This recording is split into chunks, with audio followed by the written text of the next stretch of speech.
The meeting for which this agenda has been posted will be held pursuant to and in compliance with the Virginia Freedom of Information Act, Section 2.2-3708.2, and state and local legislation adopted to allow for continued government operation during the COVID-19 declared emergency. All participating members of the Planning Commission will be present at this meeting through electronic means, and all members of the public are welcome to view the meeting at www.fallschurchva.gov/PC and on FCC TV, which is channel 11 on Cox, channel 2 on RCN, and channel 5 on Verizon.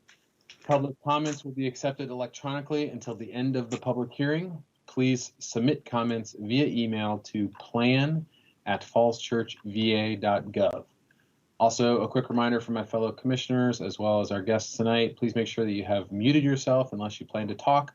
This will help us avoid technical problems with echo, and it will make it easier for everyone to hear whoever is speaking. Also, during discussions, I'll use your mute status or that little raised hand feature of Microsoft Teams as an indication that you have a comment, so please stay muted unless you would like to speak, then unmute or raise your hand and I'll try to call on you. And finally, someone on staff may mute your microphone if they think you forgot to mute it. So before you speak, just quickly check to make sure you are not muted. With all of that out of the way, Ms. Bazemore, could you please call the roll? Yes, Chair Rinkin. I'm here. Mr. Krasner. I'm here. Mr. Widiska. Here. Ms. Teets. Here. Mr. Puentes. I saw him. Did he drop off? There he is. Okay. Mr. Stevens. Here. And Ms. Weiss. Here. Thank you. All right, thanks for that. Two quick things before I look for a motion to adopt tonight's agenda. I think earlier today, Mr. Fuller shared with us via Ms. Bazemore an item that we want to add to the agenda regarding a motion of appreciation for Shaina Shaffer.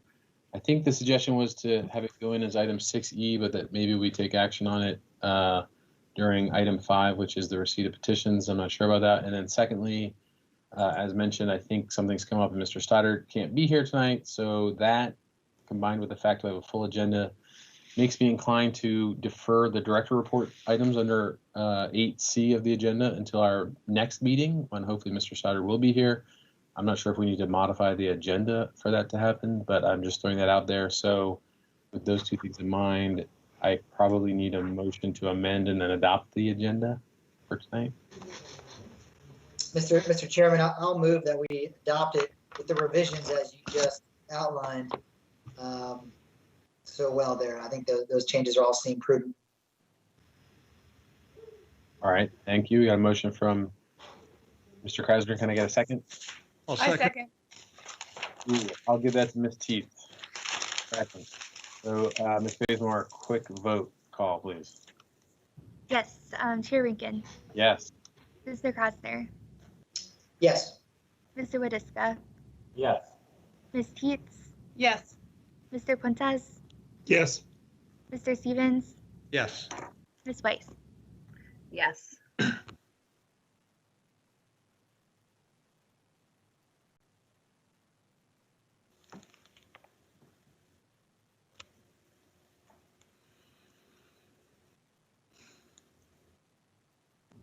Look, Andy, you're on mute.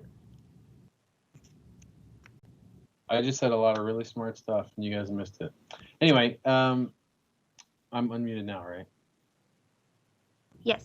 Okay, great. So with that out of the way, we have no speaker series and we had a late breaking item about Miss Shaffer. Gary, are you going to tee that up for us? Yes, I will. Thank you. Thank you. First of all, we wanted to congratulate Shaina on her new job with Fairfax County Schools and her endeavors and her career as she moves forward in that. And in recognition of all the great work she did in Falls Church, we have a motion of appreciation for Shaina Shaffer. And I wanted to go ahead and read that for the record. And then you can either roll call or voice vote and the motion, and I will go ahead and read that for the record now. Motion of appreciation for Shaina Shaffer, whereas Ms. Shaffer is a committed public servant and professional planner who constantly seeks opportunities to improve quality of life and ensure long-term sustainability for communities. And whereas Ms. Shaffer was essential in advancing future planning in the City of Falls Church by serving as the project manager and lead planner on numerous projects, including the West End Small Area Plan and updates to the demographics, housing and natural resources, and environmental sustainability chapters of the comprehensive plan. And whereas Ms. Shaffer played a lead role in advancing public efforts to realize the community vision established in the city's planning documents by preparing grant applications for open space acquisition, securing outside resources to prepare a draft public art policy, and leading zoning code updates to modernize the city's development regulations for residential and commercial development. And whereas Ms. Shaffer oversaw a variety of private investments in the community through the land development process, including the site plan for Mary Riley Stiles Library, and was a member of the staff team reviewing the 10-acre West Falls Church Economic Development Project, including entitlements, code adjustments, and project review. And whereas Ms. Shaffer continually expanded the discussion of what was possible in the Falls Church by staying current on best practices in city and environmental planning on topics such as LEED, green infrastructure, and biophylitic design, sharing resources and learning opportunities with the city staff, and scheduling outside speakers as part of the Planning Commission's speaker series. Now, therefore, I move that the Planning Commission formally recognize Shaina Shaffer for her exceptional 2 years of public service and sincere thanks for her many contributions to the City of Falls Church. Thank you. Thank you for that, Mr. Fuller. We can take a vote, but I was just going to see if anybody want to make any quick comments. I know we have a long meeting tonight, but I can allocate a few minutes for Ms. Shaffer. I could just start quickly by saying I'm really disappointed to see her go, but wherever she's going, they're lucky to have her. I thought she hit the ground running quickly in Falls Church. Her interests seem to align with ours as a city, which was super helpful. And Gary just rattled off a lot of things that she contributed to. So whoever comes in to fill her shoes will have a challenge to do that. But hopefully we will see Shaina around one way or another. Those are my thoughts. Anyone else want to say anything quickly?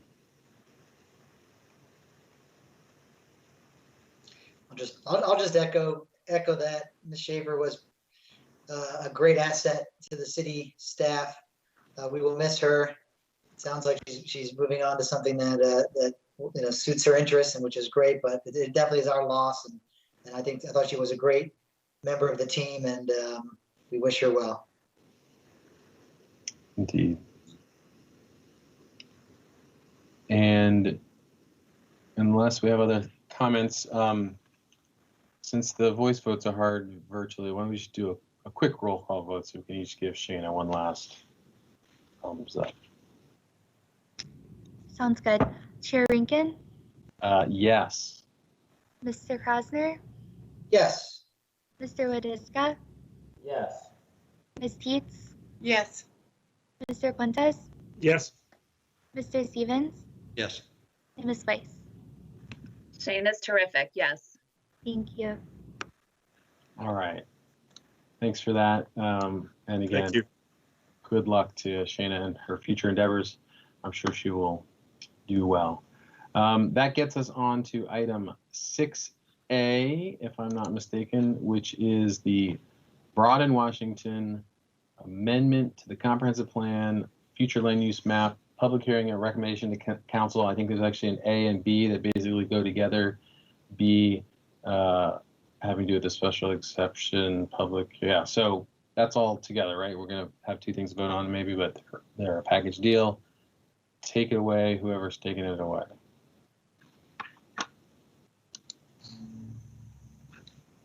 Hi, this is Akita. Good evening. Gary, did you have anything to say, or can I jump right in? I'm sorry. I hope I didn't cut you off. You're muted, Gary, just like I did. Pulling me. There we go. No, Keita, feel free to go ahead and start the item. Thank you. Okay, thanks. And I apologize. I have a really bad internet connection tonight, but if I drop off, I'll give me a second to sign back in. So this item is before you tonight for recommendation to the City Council.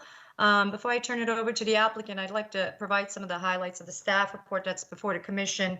I'll try to be brief, seeing that we have a full agenda tonight.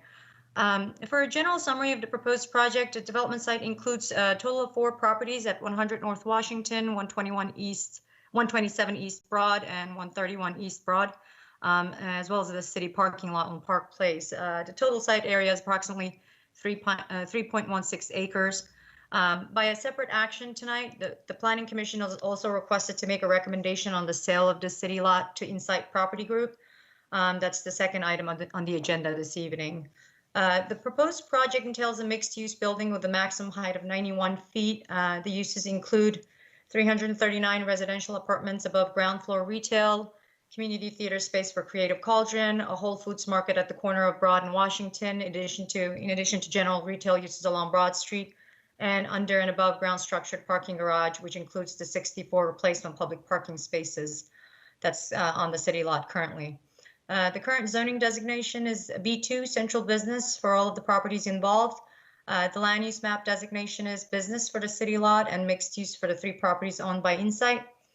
In terms of land use actions requested, the application includes 1 land use map amendment from business to mixed use for the city lot on Park Place, and 2 special exception to allow residential development within the mixed use development, and for a height bonus of 16 feet above the maximum height of 75 feet permitted in B2 district.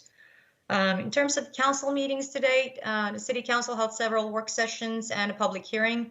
Council requested further development of several key elements of the project, including interim parking, architecture, affordable housing, uses, and neighborhood support from adjacent businesses as well as nearby residents. In response, the applicant has made significant progress in some of these areas, including reduction in height and architectural updates along lot and elevation, reduction in height in the city lot portion of the project, general architectural updates and improvements to overall project, interim offsite parking agreement for 65 public parking spaces on the adjacent property, commitment to signage and wayfinding around the site, and reaching agreements with Clarendon's and Thompson's Italian. After hearing from the applicant on their recent progress on October 13th, the City Council referred the application to boards and commissions. To date, we have received comments from most of the boards and commissions on the council's referral list. Those comments were provided to the commission in the report attachments and will be provided to City Council for their December 7th work session.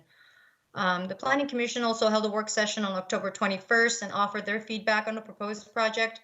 A summary of those comments and questions from the commission are provided on page 6 of the staff report. Staff anticipates a revised submission mid-December that responds to guidance received from the Planning Commission as well as other boards and commissions. Final consideration of the application by City Council is then scheduled for January 25th. In terms of staff review, the first submission of the new development proposal was received in November of 2019. Since then, the applicant has provided 2 revised submissions and continued to refine the project based on guidance received from City Council and staff. These improvements begin to address some of the key staff recommendations provided on page 10 of the staff report. Staff will continue to work with the applicant on these items between now and final consideration of the project by City Council in January. In accordance with the review process outlined in our zoning code, special exception applications are evaluated based on the primary and secondary criteria. These general SE objectives include comp plan consistency, fiscal impact, quality of uses, and various community benefits, including transportation, affordable housing, open space, and environmental sustainability, among others. Based on staff analysis, the proposed project demonstrates many of the objectives under the SE criteria and provides community benefits in several areas, including substantial positive net new revenue with a projected range of $1.1 to $1.5 million annually to the city, environmental benefits such as green buildings, stormwater management, cash contribution towards future tree planting in the city, among other environmental commitments, affordable housing, long-term home for Creative Cauldron, and transportation improvements, including improved streetscape, public open space, bike share funding, bus shelters, new crosswalks, and improved access to Park Place businesses. In terms of comprehensive plan consistency, as I mentioned earlier, the application includes a land use map amendment for the city lot from business to mixed use designation to facilitate the proposed development on this site.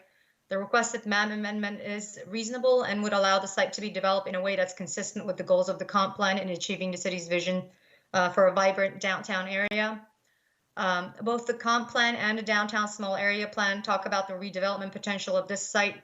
The city's general vision for this area calls for a mix of uses surrounding an extensive network of pedestrian pathways and public plaza in the city's downtown area.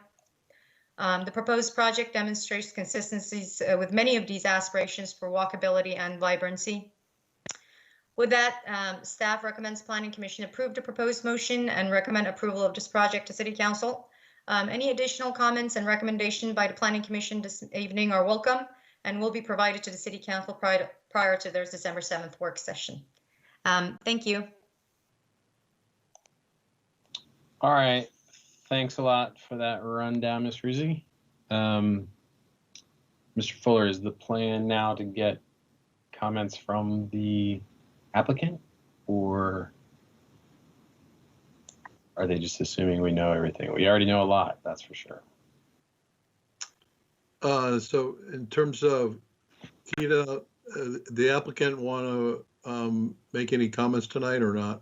Yeah, I don't think they have a presentation, but Scott, if you want to say a few words, yes, feel free to do so.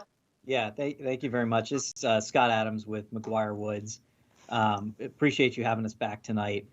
We actually do have a few slides that we'll run through quickly, but we're not going to put you through the full presentation for what I think for some folks on the Planning Commission might be like the 10th or 11th time. So we'll try to run through it pretty quickly, but really appreciate the time again tonight to come back before this group. We've now finished our round of meetings with the other boards and commissions, and received a lot of good feedback, and I would sort of categorize that as pretty positive overall in terms of the feelings about the project. And there certainly are some comments that we've received that we're working through now and working to incorporate into our project for our resubmission on December 16th.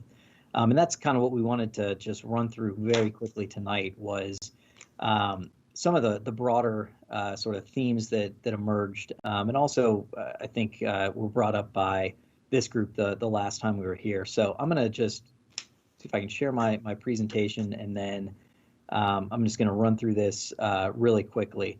So the first thing was just on architectural refinement, and this group was with the Architectural Advisory Board when we met with them. And so what we're working on right now in anticipation of that upcoming submission are really focused on two of the facades that were brought up by this group, by the AAB and others, which are the North Washington facade, and really working there on some more variability in materials and articulation of that frontage. I think we acknowledge that that frontage needs a little bit of work. The second is the Park Place frontage, where again we're looking at providing some additional variability in materials, and then also some changes to the building articulation to refine that facade down in response to some of the comments that we've had. So we're in the process of making those updates, but we've taken to heart the comments from this group and from the AAB. In terms of park space, and there were some comments the last time around related to just the size of the park space itself and the commitments to that. And so we do have a breakdown of the public and the private open space that's being proposed. And this is a fairly conservative number of just sort of what we're terming usable open space. And in particular, the public space and the on-grade urban plaza. We've got a number there of about 3,450 square feet. When you add in the back part of that, where we've got sort of the elevated area that does have some seating and also has the ability to function as sort of the performance space, and then also some of the open space around the plaza, that space gets up to about 7,000 square feet, which is a pretty healthy size for an urban plaza. And again, we think it's really something that's going to become an amenity for the community and a really great community gathering space. So did just want to clarify that a little bit. There were also some questions about I guess, dog facilities, pet facilities in the project. As we mentioned the last time, we anticipate this is going to be a pet-friendly project, and so we're anticipating in one of the elevated courtyards having a dog run, also having some other dog amenities, perhaps like a dog washing room within the project for the residents, and then also within the linear park and the plaza and around the perimeter of the project, also having dog waste bags available. So trying to make sure we're not having an impact, and folks who are coming onto the site have the resources to make sure we're not creating issues with any of the pets in the building or in the general community. In terms of the plaza itself, there were some comments about just activation and sort of design of this space, and we have tried to design it so that it flows well with the pedestrian realm, the sidewalk, really trying to blend in the paver pattern so that you do have a transition, but it's a softer transition between just the traditional clear sidewalk area and the plaza. So it really does function as a very seamless space right on the corner. And then also, really trying to provide a lot of great pedestrian activation along both the North Washington and the East Broad frontages with outdoor seating, clear sidewalks, and then also obviously anchored by the plaza right at the corner. And we really think that this is a project, and with the design of this, that's really going to create a really good sense of place and a really nice pedestrian environment for the broader community and for residents of the project.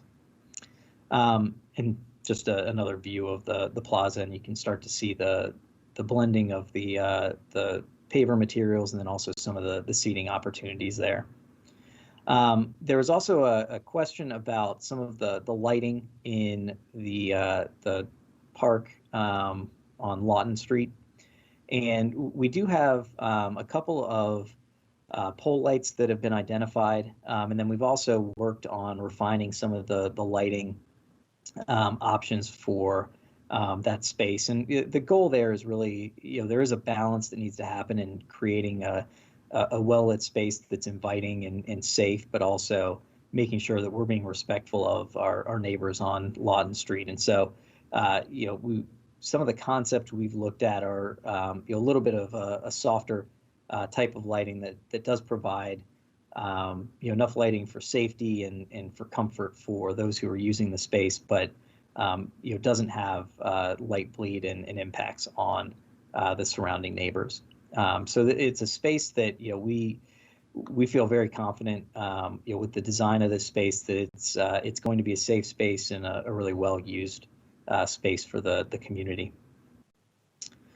In terms of signage and wayfinding, we've made a commitment that in our updated parking plan, which will go in as part of the upcoming submission, really providing additional details and additional commitments related to the public park signage and the wayfinding signage, and a commitment to incorporating the recently adopted standard signage from the city in terms of wayfinding and public parking. And so you can see that on the slide, just the examples of what that wayfinding signage and public parking signage will look like, and a commitment to working with the city on the placement and location of where those signs need to go to really make sure it's absolutely clear to the public exactly where the public parking is located on the site. And that goes for all the different phases during construction and then also during the ultimate condition, but really making it as clear as possible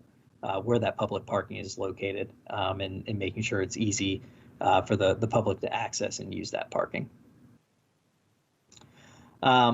There were also some comments on the work from home at the last time around, and I think some questions as we went through the boards and commissions. And so just to sort of reiterate the concept there, we're looking at a commitment right now of 10,000 square feet for the work from home units, and then a potential to expand that out to 30,000 square feet, so 2 additional floors on the Park Place side of the building, if the market conditions allow us to do that moving forward.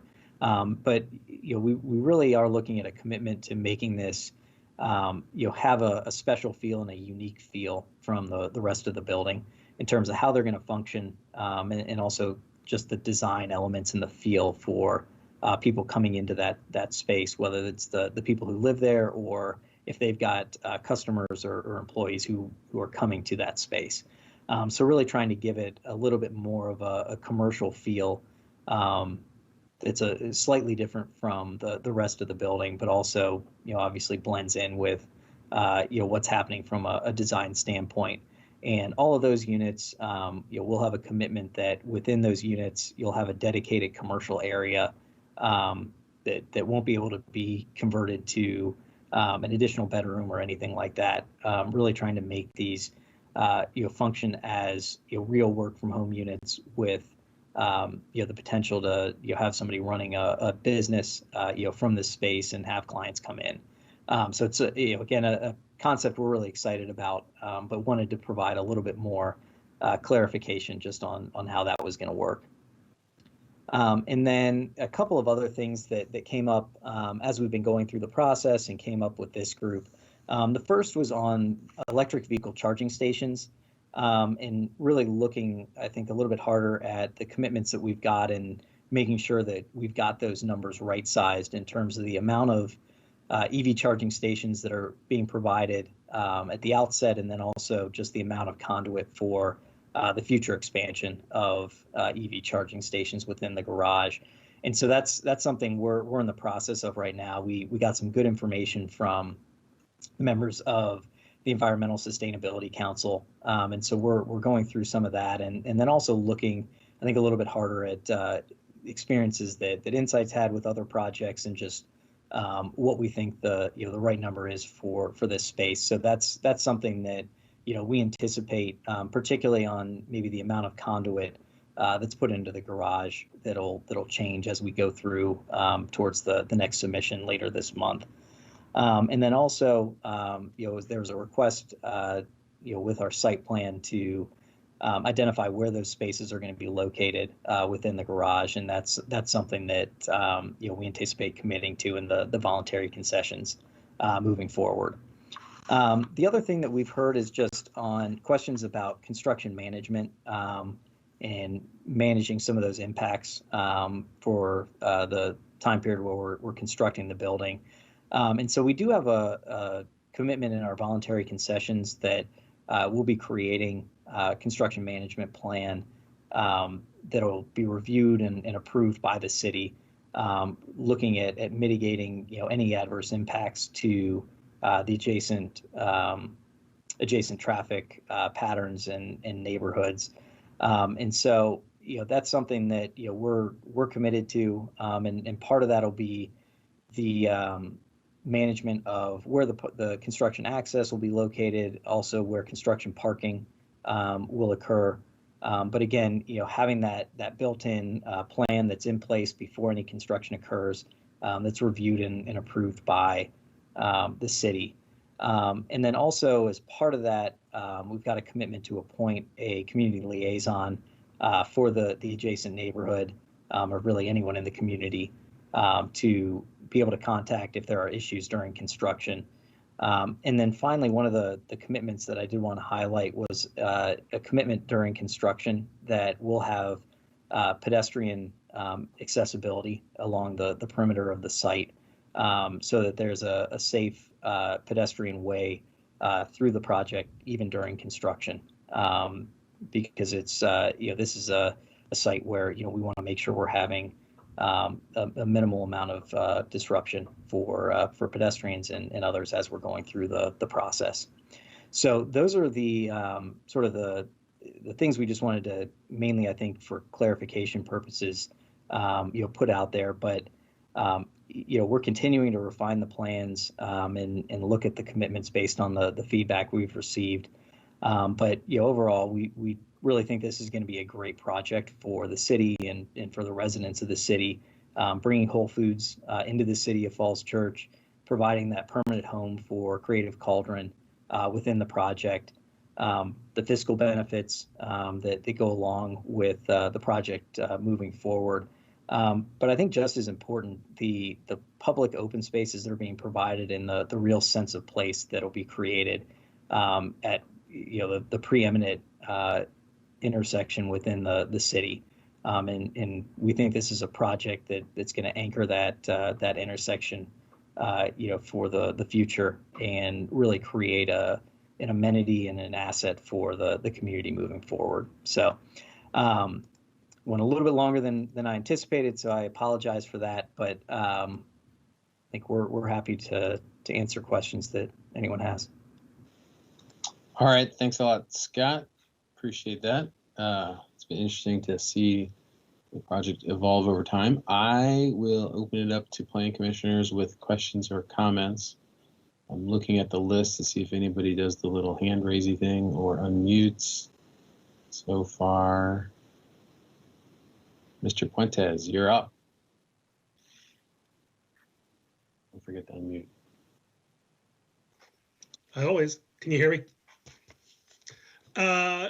Thank you for the remarks. You mentioned that you're committed to a construction management plan. Is that something that's required for projects like this, or is that is that something you're volunteering for this? I'm just curious if it's kind of where that fits in.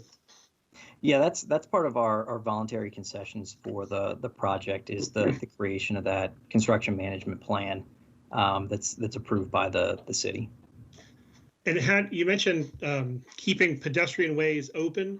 I think that's critically important. We see other projects in the city, what happens when the sidewalks and such are shut down. Are you committing to keeping the sidewalks open around the project? Is that what you were saying, or that you're just minimizing the impacts for pedestrians? This is Maurice Stern with Insight. I'll answer that one. I don't know that we're necessarily committing that throughout the entire project, every pedestrian access point around the site will be accessible, but we are committing to maintaining pedestrian access around the site to the extent possible for as long as possible, and keeping safe passage with covered walkways or other things when we can't provide other access on the sidewalk. But there will be times where we have to shut down the sidewalk for work happening or obviously we're doing the streetscape, but I think the majority of the time we can say that we can provide pedestrian access around the site. Thank you. All right, Ms. Teets, I think you were up next with a question. Right. I was going through all the public comments yesterday, and the letter from the State Theater kind of stood out to me. So they were talking about how you don't have any kind of agreement with them. I assume in the agreement with like Clarendon's and Thompson's Italians about the parking during construction, all those kinds of things. So is that, so what's going on? You didn't feel like you needed an agreement with State Theater? Because I guess on the weekend they use Kaiser a lot, but it sounds like they would like to have some kind of a paper agreement so they feel like they're covered. Yeah, I can answer that. So we've been in touch with State Theater. I've had I guess only one in-person meeting, but several phone conversations or emails back and forth. The way we left it in our most recent conversations is we've made adjustments to our parking plan and the offsite lots we're providing, the commitments we've made as far as where those lots are located in proximity to the site and to the corner, and the phasing of the construction so that parking can remain on site, and then there's only minimal times when the construction or when the parking is off site. We aren't clear that there are other issues that are unresolved, and we feel like the ball is in their court. If there are issues, that are not addressed by our plan. We're happy to address them, but we're not going to just try to resolve issues that we don't understand or beyond what we've already discussed.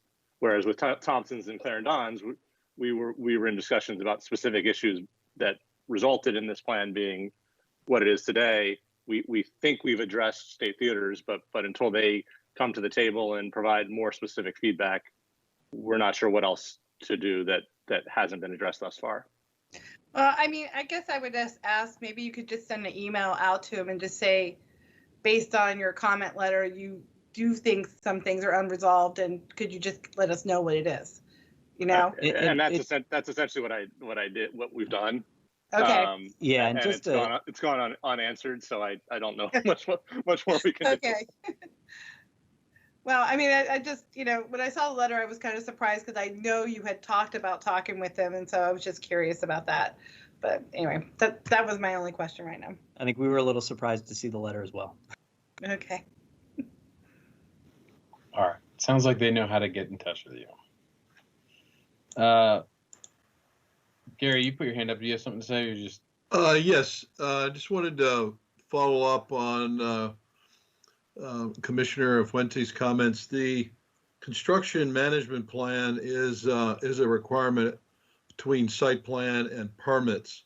So the commitment to do that at an earlier time in the VC during the site plan, for example, or would be a valid VC, because that would be early in the process, and that would give the Planning Commission a chance to also look at it where you normally wouldn't see it. So I just wanted to clarify that point. Thank you. Thank you. Thanks, Mr. Fuller. All right, Mr. Stevens, you've got your virtual hand up, and I know you have a challenging technical situation, but let's give it a shot. Yeah, you can only hear me and not see my lovely face here. Well, you sound great, so lay it on. All the way from Savannah. Are you taking comments now as well as questions, or are we just going to stick with questions for the moment? I think questions and comments right now is fine. Okay, so I do have a comment, and that is overall, I think this is a good project. There's a lot of potential benefits for the city, and I stress potential because there are a couple of high exposure risks that the city faces. One is the couple of deed restrictions that the developer has to comply with. So that certainly creates some risk. The biggest risk is just the situation with Whole Foods. Obviously, this is not likely to be a project the city would approve if the Whole Foods were not, part of the project. Of course, there is a sales contract, so that's a very good situation to be in. But nonetheless, as we've seen both with the Tinner Hill, the loss of Fresh Market, and now the loss, potential, at least temporarily, loss of a theater at Founders Row, we know that these things can happen through no intention of the developer. It's just the way the deal is set up, is that we could potentially wind up with a situation where we have the 339 apartments and no Whole Foods. So at the moment, I'm putting that down as a risk that the city will need to acknowledge, and I think that will be in the court of the city council to assess that risk. One specific add that I would request to be made, and I was encouraged to hear that there is some additional flexibility and ongoing discussion regarding the electric vehicle charging stations. And I think we are in good shape with respect to the equipped chargers, in that there are 5 dual port facilities that's being proposed, and that's consistent with what the city achieved with Founders Row. With respect to the conduit facilities, however, I would like to recommend that we put in our resolution that the Planning Commission, I'll read what I have here. The Planning Commission recommends adding language to the voluntary concessions that would specify the addition of a minimum of 10 conduits and related infrastructure to support future demand for equipment to charge electric vehicles. And that would bring this project then equal to what the city achieved with Founders Row. It would be disappointing to think that we made progress with Founders Row and then would possibly experience some backsliding with this project. So with the addition of that language, that would make it equal to Founders Row. And so with that, that concludes my comments. All right, thank you, Mr. Stevens. Looks like Ms. Weiss has questions and/or comments, and if people that went before thought that it was just question time, you'll have opportunity to make comments as well, but you're up now, Ms. Weiss. Yeah, I took my hand down originally because I didn't know if we were up for comments. So I have more comments than questions. Although I do have one question, which is in the EDA's letter, they had asked for an explanation, which I had asked for in the last meeting as well, for why the percent of ground floor space could be redistributed by up to 10%. If just an explanation of that amount, and if there's been a consideration of reducing that amount, considering that could wipe out retail space beyond the Whole Foods. Yeah, and for your benefit, I apologize if we weren't clear on it when we were here the last time. We're looking at that, and that it's either going to be a reduction in the overall percentage or just clarification on what floor area we're talking about being shifted, because yeah, I think the point is well taken, from you and from the EDA, that as drafted, it probably made sense the last time around when we had, I think, a lot of different uses on the ground floor. It doesn't work for the current configuration. So that's something that we'll be changing in the VCs. Okay, that's terrific. So maybe in our resolution, we could make a recommendation along those lines that we reduce or adjust that part of the voluntary concessions. I also wanted to reiterate Mr. Stevens' comments that, we are putting a lot of eggs in the Whole Foods basket. And, it's a risk that we've discussed before. So I also wanted to second the EDA's comment that the voluntary concessions include some sort of plan B remedy, because we know what it's like to be stood up at the altar. So, and this whole project really is being designed around Whole Foods. So it would be nice to have a plan B remedy of some sort included in the voluntary concessions. So, and I also wanted to support a number of the other EDA and the chamber comments on supporting restaurant. I know restaurants really struggling right now. I personally would love to see more restaurants in the neighborhood. I'm sure everybody who lives in that building will want another restaurant to live to walk to. So supporting the restaurant square footage and supporting, installing the fire rated restaurant ventilation, I would support both of those very much.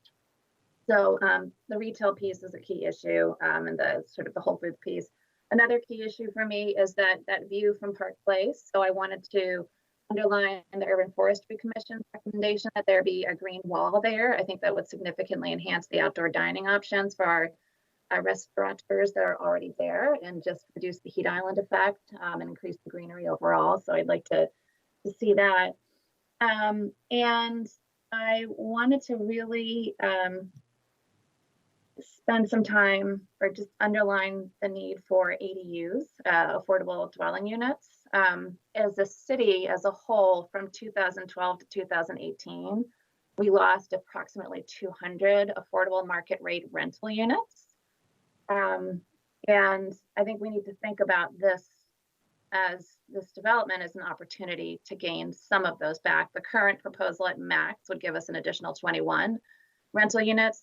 I think this is an opportunity that we should take to encourage more. So I wanted to support the Housing Commission's recommendation to City Council that we increase the number of affordable dwelling units and offset that with capital contributions in other places. I know my children benefit from every dollar spent on our schools, and we love our parks and we love our library. But when we think about the gaps that the city has, we have a huge gap in affordable housing, and I would like to recommend that to the City Council that we the voluntary concessions increase the number of affordable dwelling units or increase the percentage significantly, and do so by offsetting other capital contributions. And I also want to support Mr. Stevens' comments on electrical vehicles conduits. That's it. Thank you. Thank you, Ms. Weiss. All very good comments. Anyone else want to take a crack at this thing? I have a couple comments as well, but all right. What you guys are thinking about, I'll make some quick comments. I will third Mr. Stevens' comment about the conduit on the electric cars. Seems like a super easy thing to do now, super hard thing to do 5-10 years from now.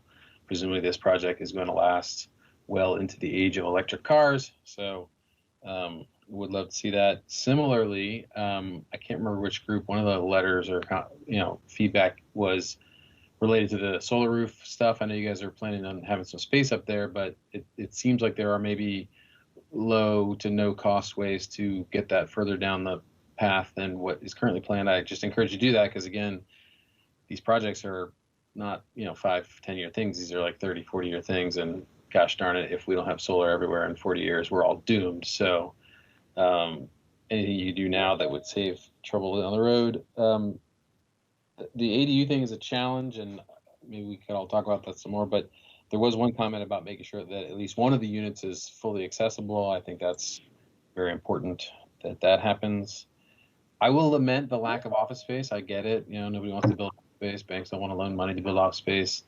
I'm an office user that knows that the City of Falls Church lacks good office space, and I'm an optimist that it would be filled, but that ship seems to have sailed. So just wanted to mention that. And similarly, while I appreciate your highlighting the open space, and I think some aspects of that open space will be nice,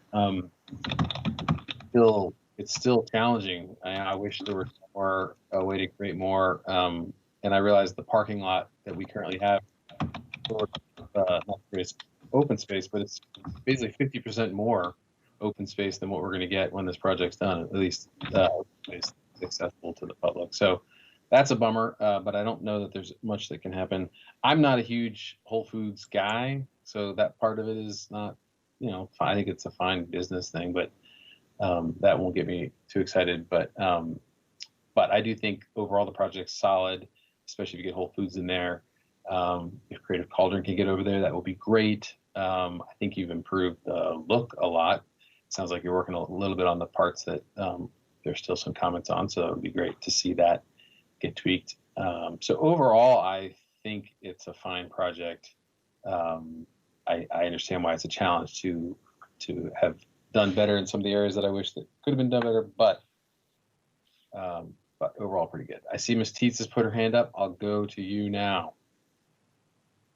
Yeah, because I was doing questions before, but I'll do comments really quick. The other thing I got in the comments was a lot of people were concerned about traffic. The majority of the traffic that we have on 29 and 7 are not actually from the city. It's a lot of cut through traffic. And so the thing is, Fairfax County has a giant plan for building up 7 corners, and they've built up Merrifield, and Arlington's going to build up at East Falls Church. So that traffic is going to come, or hopefully maybe not, because maybe we'll have self-driving cars by then, and we'll have Andy's dream come true of not having to own cars. But regardless of what we do, development is going to happen, and it would be better for us to be part of it and to do things like this project where we reduce curb cuts and make the flow a little bit better. It's actually going to help us to do that. Otherwise, we're going to find ourselves with no development and a lot of people just driving through it really fast because they're going to 7 Corners, or they're going to the Mosaic, or they're going to East Falls Church. So I think people have to think about a lot of the traffic issues are outside the city, and we can only do so much with it. And so I don't think this project itself is going to be something that generates a giant traffic jam. And I wish, I hope people will see as it comes into play that it's not going to be that bad. I actually kind of like what Founders Row has done. Right now with construction, I've seen less people driving through on West Street from Fairfax, and Arlington over. I want that. I want to slow those people down. The other thing is, people kept saying we have too many grocery stores. I just want to say, I don't shop at our grocery stores, except if I'm in an emergency or I need something really bad for you, like icing or something. We have food allergies and food problems in our family, so we shop outside the city. We shop at Whole Foods and Trader Joe's and other organic markets. So currently, and I think we're not the only family. I know lots of other families in the same boat. So there are a lot of people in the city who can't shop or mostly don't shop at the stores we have right now. This is a really underserved market.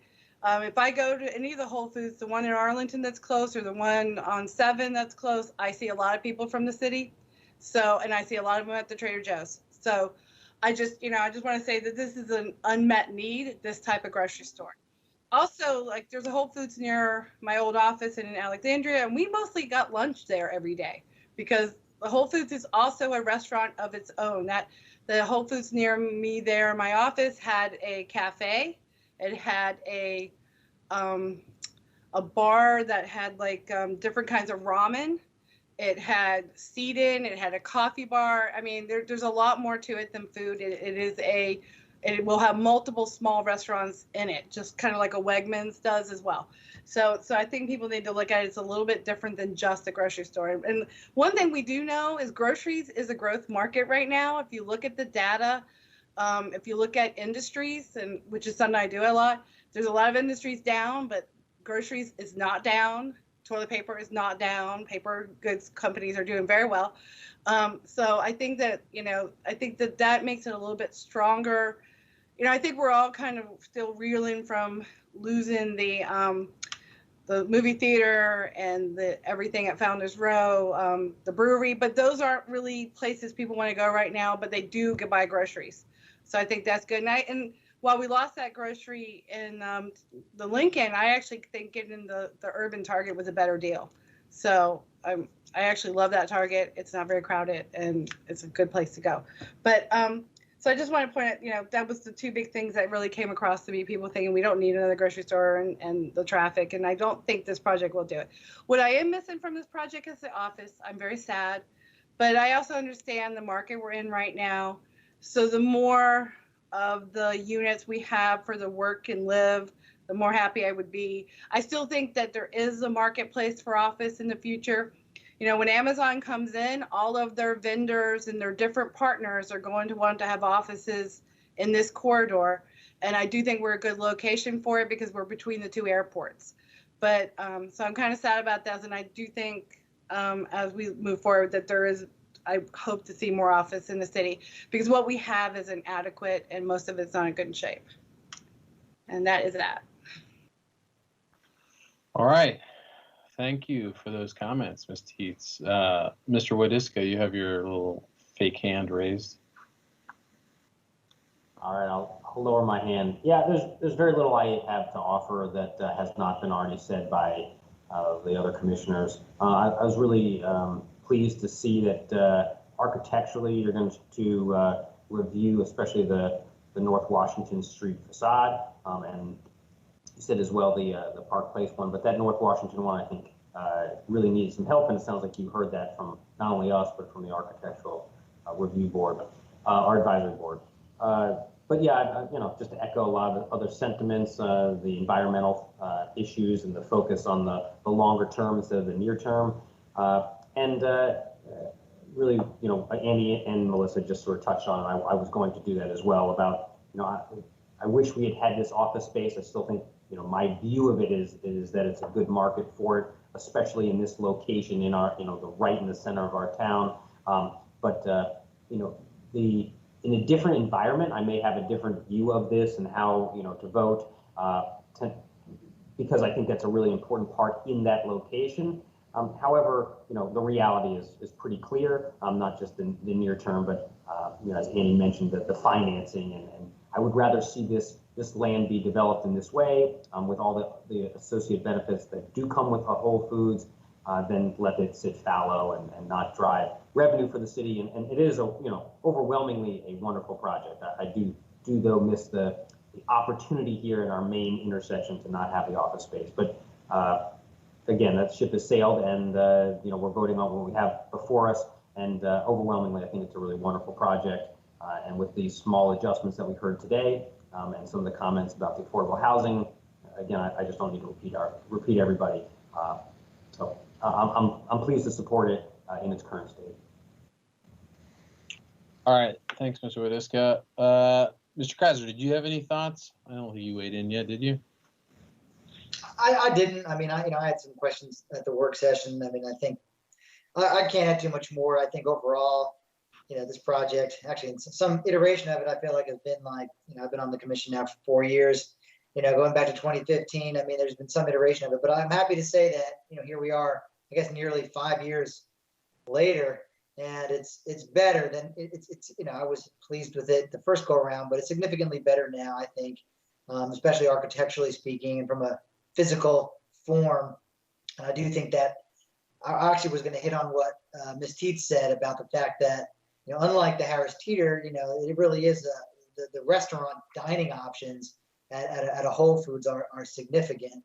And I had some concerns about, that plaza, but I think with the outdoor dining that I think the architect for the project discussed last go around, I mean, I feel very positive that, that corner will be activated between the physical design of it, but also the attraction for folks to dine there, as opposed to just running it for groceries. I think Whole Foods really is a unique type of experience with a very dedicated clientele, as Ms. Teets said. There are people who are very devoted to that brand and their way of doing things there. So it's a win-win for the city in that respect, from a tax perspective and fiscal perspective. So yeah, I don't need to repeat everything. It's I'm in favor of it, and it's only improved through the process. We just hope that we'll cross our fingers that it comes to fruition, as intended. Yes. All right. One last call for comments or questions. Otherwise, I think we're at the point where someone would make a motion. I know there was one specific adjustment to the motion that I think Mr. Stevens shared, and then I think Ms. Weiss had some ideas, so we might want to firm those up. But any other questions or comments? Andy, we received public comment. Yeah, we did. We received one just prior to the meeting about Broad and Washington, so I can read it verbatim to you guys. Yes, thanks for that reminder. Yeah, of course. I'll go ahead. So it's dated for today. It says, Dear Falls Church City Council members and city planners, this letter is to reaffirm that, as previously stated on multiple occasions, we are opposed to the latest Insight proposal. We'd like to stress that per section 48-488 of the City Code, any structure adjacent to existing R districts must be in observance with the City Code and should be stepped back at the maximum height of 35 feet of that zoning district. In that regard, we are requesting that all parts of the project adjoining our property be tapered to 35 feet per city code, especially at the back corner of our property where a 67-foot section is only 20 feet from our fence. We think this request is rightful and reasonable to request from the developer. Insight's proposed 67-foot high massive apartment building will loom over our property on two sides. Dozens of upper floor apartments will look down into our master bedroom and our family room.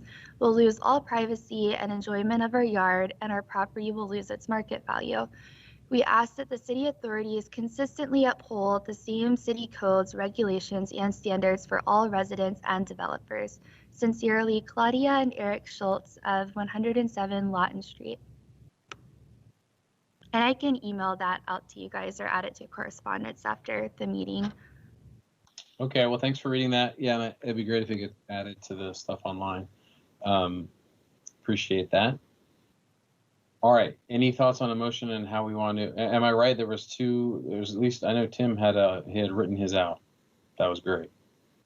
Yes, I'm happy to repeat it whenever you need it. Yeah, and I personally was in favor of that. Ms. Weiss, I didn't know if you had one specific one about the affirming that they're going to change the reallocation of commercial space. I support that. And then I think you had hinted at some ADU stuff, which might require more discussion. Yeah, I guess I would use the Housing Commission's language and just recommend that with this project, we increase the percentage of affordable dwelling units and offset that with capital contributions, a reduction in capital contributions. Yeah, my take on that is I'm not sure. I'd have to scrutinize which capital contributions would be reduced and what we would get in exchange for that. But I could certainly support encouraging council to look into that. Like I don't, you know what I mean? Like I haven't spent enough time thinking about whether or not I would specifically support doing that, but I definitely support the idea of someone digging in on it. But I don't know how other people feel. I'm just one person.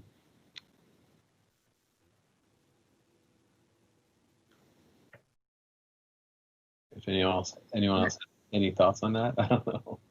I mean, I'll just suggest, I think two of the areas, and this might be anathema and somewhat of a third rail, but I think there's 2.3 million of, if I have the numbers right, of school funding, and a smaller but good chunk of change to be split between library and parks and rec.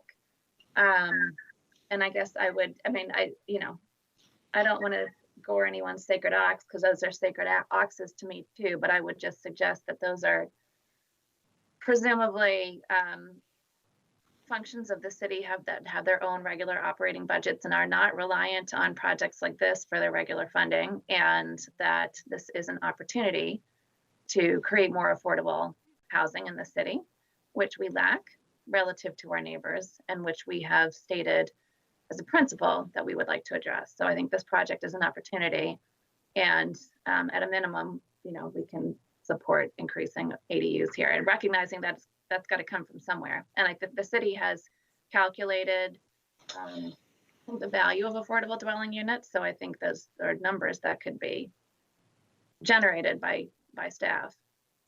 Yeah, so I'd be interested in those numbers. And again, I 100% agree with the lack of affordable housing.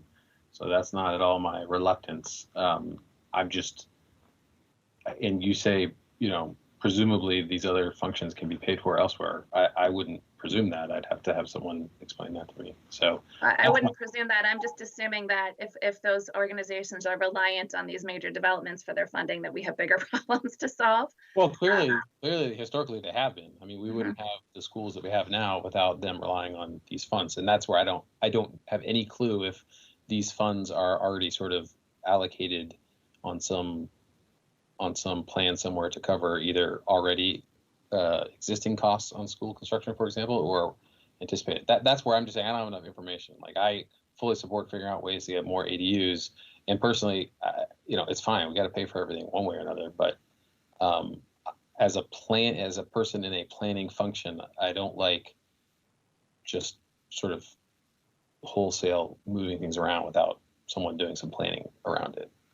So that's my reluctance there.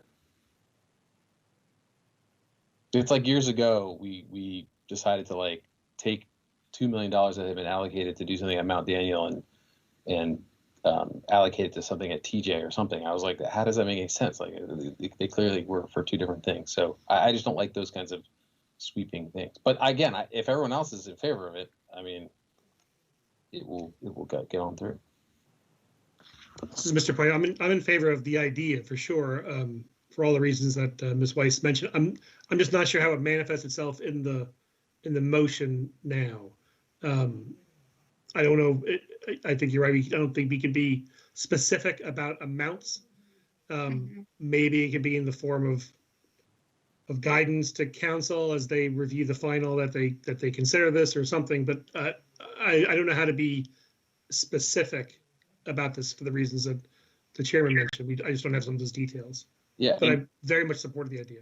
Yeah, and to be clear, I would support encouraging city council to consider that, to look into that and see if that's a viable option. That I'm all for that because it might be a really smart way to do it. I just didn't necessarily suggest that they definitely do it because I don't know what the consequences of that would be. Well, if it helps, there's two options for specific language. One is just using the Housing Commission's language, which is developers should revise the voluntary concessions, or we can recommend that City Council consider revising the voluntary concessions to provide for an increased percentage of ADUs with an offsetting reduction in capital contributions, just acknowledging that the money has to come from somewhere, or we could just stop it at, provide for an increased percentage of ADUs and just.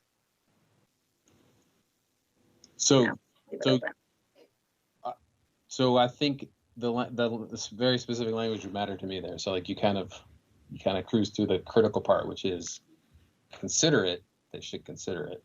Mhm. Do it. I don't know if they should do it. So, and in terms of whether or not we mentioned the offsetting capital stuff, I think that doesn't matter to me because that will become clear to anyone that, like the developers here, if we said, hey, take the money you were going to give to the schools and put it in ADUs, I suspect they might say, sure, whatever. But if we just say, give us more ADUs, they're going to say, yeah, I don't think that's going to work. So I think that will become clearer. But again, I would favor encouraging city council to consider that swap and then leave it up to them to figure out if that is a viable swap or not. Somebody's dog agrees with me, so that's good. Mr. Stevens, does you have your hand up? And I do, and I apologize. I think there was a dog walking around outside my town there. I do certainly agree with city council, urging city council to pursue all reasonable means to increase our affordable dwelling unit capacity within the city. But I also agree that at this point, I don't fully understand what the implications are of, let's say, taking it away from the schools. Does that mean that they would come back in a future budget and ask for whatever amount that that they would forego here to be funded out of the general fund? Because I assume they don't look at the contribution they would be getting from this project as some kind of a bonus, but rather it would be applied towards some baseline need that they have and that will be needed to be funded by the city. Now, I could be way off. I just don't know, but I think it would be very helpful to us to have staff come back at an appropriate time and kind of walk us through the budget implications of taking it out of a voluntary concession. And and what does that mean? What's the ripple effect? Where does it bounce back? Those are things that I think we would all benefit from knowing. I agree with that. All right. So plowing ahead, I think everyone was fine with Mr. Stevens' proposed amendment. I think everyone was fine with Ms. Weiss's proposed adjustment to make sure they, specifically say they're going to clear up that commercial use flexibility. And then it sounds like we're in favor of including something about this ADU stuff. So all we need now is someone to throw out some proposed adjustments to the motion and then make a motion and then we can vote on. This is where virtual meetings are annoying because I can't give anybody the stink eye to tell them to actually do this.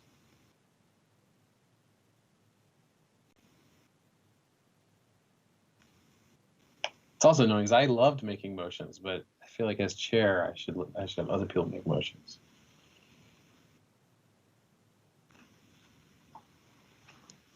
I can work. Oops, sorry. All right, Mr. Puentes, come on. Yeah. I'm trying to find the right language.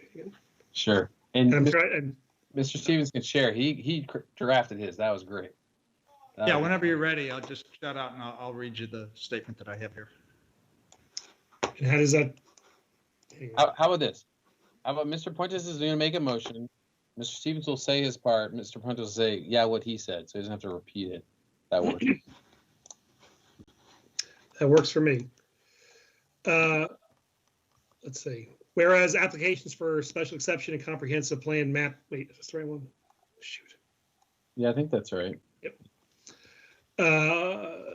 Whereas applications for special exception and comprehensive plan map amendment to allow a mixed-use development project up to maximum height of 91 feet have been submitted by Broad and Washington LLC, the applicant pursuant to section 48-90 in conformance with the procedures set forth in sections 48-90 and 48-488 of the city code, and whereas the process outlined in zoning code for special exception and site plan allows for further refinement of specific project elements during the site plan, and whereas the Planning Commission finds that the proposed project is consistent with the city's comprehensive plan and downtown small area plan and substantially achieves the goals of the comprehensive plan by providing following the following community benefits: increased economic activity and improved financial performance of cities' commercial uses, improved urban design, including new public spaces and safe, attractive streetscape, and contributions to civic infrastructure such as affordable housing, schools, parks, and the library. And then insert Mr. Stevens' language here. Yes, Mr. Stevens, throw in your whereas. The Planning Commission further recommends adding language to the voluntary concessions that would specify the addition of a minimum of 10 conduits and related infrastructure to support future demand for equipment to charge electric vehicles. All right, we can incorporate that whereas. Now we need another whereas. Ms. Weiss, do you have some thoughts? The one about the 10%. I mean, I think everyone's on the same page. We just don't want anybody to forget about it. So we throw it in here as a whereas. Does anyone have some language? Yeah, I can try that. Whereas the Planning Commission, I lost the EDA's letter. It could be whereas the Planning Commission recommends amending the voluntary concessions to reduce the percentage by which the ground floor square footage can be redistributed. All right, and then do you want to throw in a whereas about the encouraging city council to consider options for increasing the ADUs? I do very much. And I also, I don't know if anybody else, well, I also wanted to add perhaps a whereas the voluntary concessions should be amended to consider a Plan B option. So should the Whole Foods not occupy the space? We haven't discussed that much, but I'll just propose that. And I will also propose, whereas the Planning Commission encourages City Council to explore opportunities to increase affordable dwelling units in this project. That sound like something that they can live with? I personally can support that language, both that one and the one about the Plan B. And then along with Mr. Stevens' amendment, I would then, now therefore I move that the Planning Commission recommend approval of TR 20-33 and TR 20-34 to City Council for public hearing and action on January 25th, 2020. Wait, that's not right. That was a while ago. Miss, who would know? I'm sorry, that should be 2021. Oh, 2021, right. Easy enough. We will fix that. Sorry about that. Can't wait to get to 2021. All right. Hopefully staff is okay with our Frankenstein motion here. Do we think that works? Just pretend Mr. Puentes said it all himself. I think we got everything. That was beautiful. Thank you. All right. Now we need a second, unless anyone has some amendments to the motion. Well, I'll second, Mr. Chairman. This is Brent here, but I'll second that. But just a quick, I mean, on that last point, I mean, the voluntary concessions require, you know, X amount of square footage of grocery. I think that would mean that if there's a change, they're going to need to come back. And in my view, I think that's probably best, that if the grocery store, you know, we're all, God forbid, it doesn't work out as planned and they want to make a change to that aspect of the project, I think it deserves to go back through a public process. So I don't know if we would want to include a Plan B without knowing what the Plan B is. In this case, if the Plan B would be, they'll have to come back in, kind of like they're doing now when the project changed over time. So I would just say that voluntary concessions handle that issue. And I think that, you know, as we everyone said, that Whole Foods is so vital, the grocery aspect is so vital to this, that we wouldn't want to see that go away without having some public scrutiny of that through a public process and back to us and back to the council. So I would just, my opinion is that that's handled. So I would not recommend we monkey with that. But the other changes are perfectly acceptable to me. Well, so I will second that with the revisions that were enunciated so well by the group of folks here. All right, and then that actually raises my question, because when reading the EDA comments, I wasn't sure if their concern was Whole Foods falls that way and they stick in like a Safeway, and that somehow impacts the economic, like, is that what they're saying? I don't know what the Plan B remedy is, but it gets difficult. I mean, honestly, well, I mean, that's an interesting topic, but I mean, it gets difficult for us to we're not going to call out a specific business. You know, I don't think it's our place to call out a specific business. I mean, I think it's, you know, obviously it's been presented a certain way, but I don't know. That's an interesting can of worms to start to open up. I would be very hesitant to be any more specific than it is already in there as far as grocery. Right. You know, because I think you're right. If they can't come up with a grocery store, then they got to come back, and I think we're protected from that already. I think the real question is, and I agree, I don't know how you would tweak it, but I think the real question is they show up and it's not Whole Foods, because the voluntary concessions don't mention Whole Foods for probably pretty good reasons. But they've got some fly-by-night grocer that doesn't generate nearly the revenue that we thought. I'm with you. I'm not sure how to protect against that. Yeah, well, yeah, I don't know. Again, this is my just editorial, is that I think it would be somewhat, you know, not impossible, but I think it would be unlikely that if the Whole Foods you know, deal falls apart, that like a Safeway would want to move into this type of format. I mean, I don't know, I'm not an expert in the grocery space, but you know, given the format here, the urban style, you know, there's only a handful of grocers who have been, you know, embracing that. I don't know. I have a feeling it would be difficult to just, you know, substitute it with what we would consider like a traditional, you know, what people are envisioning as a more traditional, less exciting option, so to speak. But I agree. I don't think it's the city's place, or at least I don't feel comfortable specifying any particular business by name. I just don't think that's appropriate. So, yeah, I think we have to just rely on the fact that, given the unique kind of footprint, the format, that it's calling for an urban style, you know, type of grocer, which is, you know, whether it's a Whole Foods or somebody else, you know, if they're meeting the same commitments in there, you know, it's going to be consistent with what we're looking for. We have to take some kind of faith in that. But of course, you know, we do have some evidence that the Whole Foods deal is not just some wish. It's very much more real than that. So I don't know what else we can do better than that. Okay, I'm comfortable with the second, with the second from Mr. Krasner, and then removing that whereas clause. All right.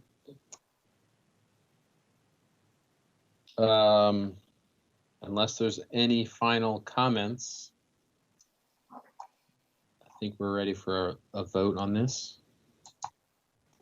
Okay. Chair Rinkin, Yes. Mr. Krasner, Yes.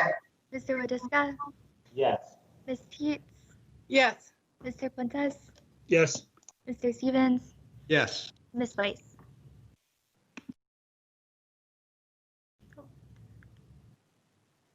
I don't know if Ms. Weiss unmuted, but Oh, I did, and I said yes. okay, great. Perfect. All right. Well, that takes care of that one. Now on our agenda, we have, I'll be honest with you, I don't understand what item 6B is. Did we just take care of 6B? There's no documents linked to it. I think we did. I think we took care of A and B. No, We 6B did. is the land sale. Well, that Oh. seems to be C, right? Park Place land I sale? think that is C, Gary. I think Oh, 6A, you're right. 6A and B are taken care of with the Broughton, Washington SC and comp plan approval. And then the next item is the land sale item. All right. And now staff will tell us about this, right? So, so on the land sale, it's coming to you in two contexts. One is the sale of land in which the Planning Commission has to make a recommendation. And secondly, in the context of this special exception. And so the request is for the Planning Commission to consider a recommendation to the City Council on the proposed sale of the city-owned property, the Parcel and Park Place, that the Insight Property Group is looking to purchase as part of the overall special exception that you just recommended on. So the staff is recommending the Planning Commission recommend approval of the proposed sale of the parcel. Provided in the attachments were confidential details of the terms of the agreement. So that was provided to you as background. Obviously, our main focus is the land sale in terms of the comprehensive plan, in this case, also the SE that's in front of us. There's also the interim and permanent parking spaces are summarized in the LOI terms and have been discussed as part of the special exception and associated VCs. So those are also specific commitments and subject to the city's control of the land sale as well. And specifics are outlined in your staff report on lines 55 through 66. So the staff analysis is regard to the comprehensive plan. So we've outlined that. And of course, there's the 2 deed restrictions using the chain of title under the terms of the sale. It will be the developer's responsibility to comply with or address these restrictions per the city attorney. In looking at the comprehensive plan analysis with the property zone B2, central business, identified as business in the future land use map, comprehensive plan amendment is currently under consideration to change its designation to mixed use as part of the overall Broad Washington development proposal that's before the city. So the downtown area plan identifies the lot and surrounding parcels on the concept map as an area for redevelopment potential. This area is part of the proposed core entertainment area and vision for dense retail businesses with supporting residential and hotel space. Furthermore, the vision is for a centrally located, dense, walkable, bicycle-friendly boutique retail and small office district with a diverse choice of activities and establishments that are unique to the city in relation to the core entertainment area. The potential use of the city parcel for a public garage serves the surrounding uses with the core entertainment district, including any redevelopment of the 100 block of Broad Street, as discussed in the area plan. Specifically, all of this is supported. And so we look at the city-owned parcels that are adjacent to this redevelopment and land use and zoning chapter of the area plan as opportunities for the city to work closely with the developers in drafting desired redevelopment projects and goals. As such, the incorporation of the city lot as part of the proposed Broad Washington mixed-use development is generally supported in the area plan and comprehensive planning documents. The timing and schedule on this is to make a recommendation this evening. City Council will take it up in work session in December, have a first reading with a subsequent second reading within typically 4 to 6 weeks on the land sale itself. So I'll turn this back over to the Planning Commission for any questions. Thank you. Gary, it's Akita. Sorry, I just wanted to hit on another aspect of the staff report. It's the summary of letter of intent, the LOI obtained from the city attorney as provided in the attachment. That document talks about the. Sorry, I'm getting a real weird echo. Can you all hear me? I hope I was. We are hearing you just. Oh, okay. Sorry. So that document talks about the provision of replacement parking in the proposed development, which is an important aspect of all of this, and as well as the interim parking during construction period. So some of these details would be finalized as part of the land sale agreement, but the minimum commitments related to public parking are included in that document. There are currently 64 public parking spaces on the city property serving the adjacent businesses, as we've talked about as part of that Broad Washington staff report. So as part of the development proposal, these spaces will be replaced within the structured garage on the same location, which kind of speaks to the deed restriction on use. So these public spaces will be available 24/7 free of charge during construction, whether on-site or off-site. There is a commitment to a minimum of 64 spaces to be maintained on an interim basis, and the developer will provide, as part of the voluntary concessions associated with the SE approval, which will run with the land permanently, a parking plan that reflects these specific commitments. And then in terms of the deed restrictions that govern the property, which is the use deed restriction, and then the setback, those are legal questions, and we would defer to the developer to sort of address those. Beyond that, there's limited discussion in the staff report on those. And Gary already mentioned sort of the Planning Commission's role and purview, which is really to review the land sale for comp plan consistency, and that's described in the city charter. And staff's analysis is that it's consistent with both the comp plan and the downtown small area plan, and therefore we recommend approval. Thank you. That's all I had to add. Thank you, Akita. Yes, thanks, Akita.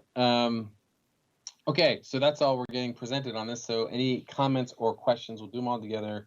It's already 9 o'clock. We still have more to go. So any thoughts on this? I have thoughts. I'm waiting to see if any hands go up while you think about that. I'll give you my thoughts. Here are my thoughts. You know, one of the things that I hear about are like 20 years ago, the city got rid of this land or sold this land or, you know, whatever, and we always regret it. And it seems like over the years, the city has sold a lot more land than we bought, and that's creates tough challenges. So I personally am wary of this. Now, I think I agree that it conforms with the parameters that a land sale needs to conform with. So I think I will end up supporting this, but I suspect someday down the road, 64 parking spaces are going to be like someday in the next 40 years, 64 parking spaces are going to be completely useless to us. And somebody will sit around and say, oh, those dopes back in 2020, they sold that land for 64 parking spaces. That was dumb. Now I know we're getting a grocery store and other things, and somehow it's impossible to do all that without selling this land. So maybe it's fine, but I am a little bit worried about that. And I do have a question for staff, maybe. So I understand. Well, first of all, I'm curious, and not in this meeting, but someday down the road, I'd love to hear the backstory on who on earth gave half an acre to the city with the requirement that it always had to be a parking lot. I'm just fascinated by that. But what happens in the future if parking isn't a thing anymore, and everyone agrees it's pointless to maintain 64 parking spaces on this plot of land? What happens? Who controls the land? Does it revert back to somebody that lives in Wisconsin now? Like, what, does anyone know how that works? I would say that we would have to consult with the city attorney, who's more familiar with the deed and the restrictions. All right. So, I mean, we could ask that question and get back to you.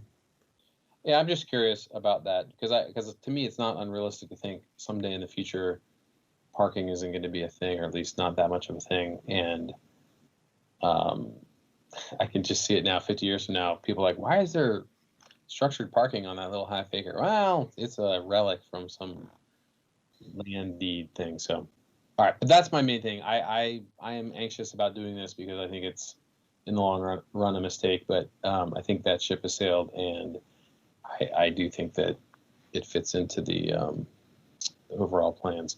But I see that Mr. Stevens has his hand up for some comments or questions. Just very briefly, in reaction, I think your instinct is a good one.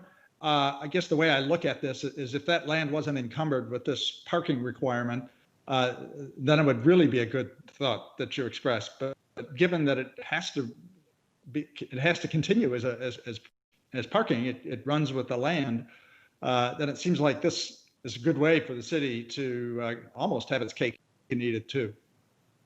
Yeah, except I wonder, if 100 years ago the deed had said it always had to be used for horse parking, I bet by now we would have figured out a way to use it for something other than horse parking. That's my thing. Like, I get that it runs with the land, but someday in the future, it's not going to be parking somehow. I'm just curious what that process is.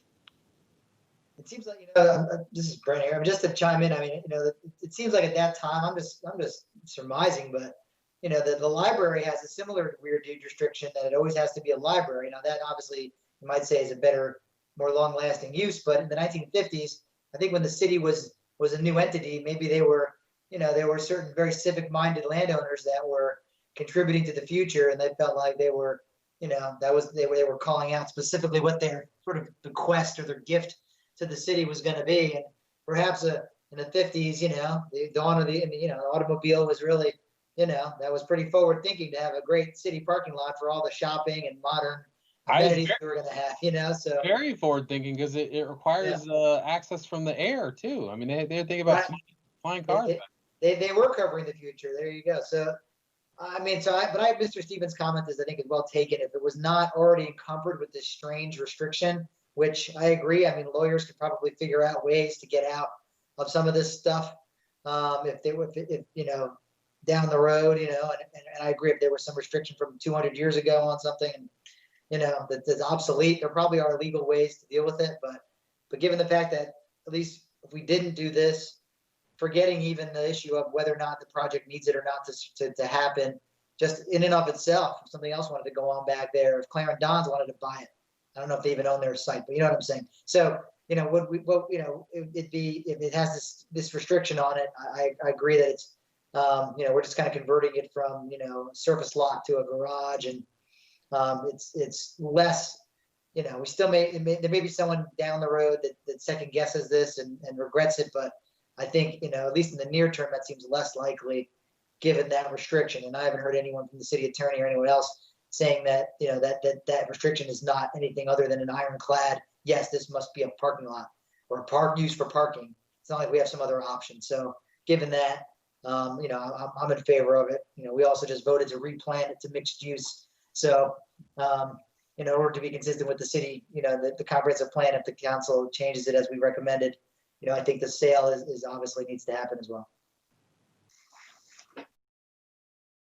Yes, indeed. Fair enough. Fair enough. Any other questions or comments before we vote on this thing or get a motion to vote on this thing?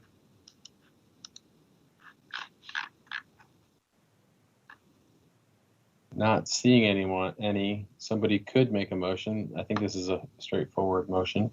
Mr. Chair, I'll make the motion since I was being chatty about this somewhat of a technical item, but I think it's fairly important though in the scheme of all this. So I'll go ahead. So, okay, in the action of sale of city-owned land, actually, let me pull up my screen here so I can read it better. Goes to the other screen. Okay, here.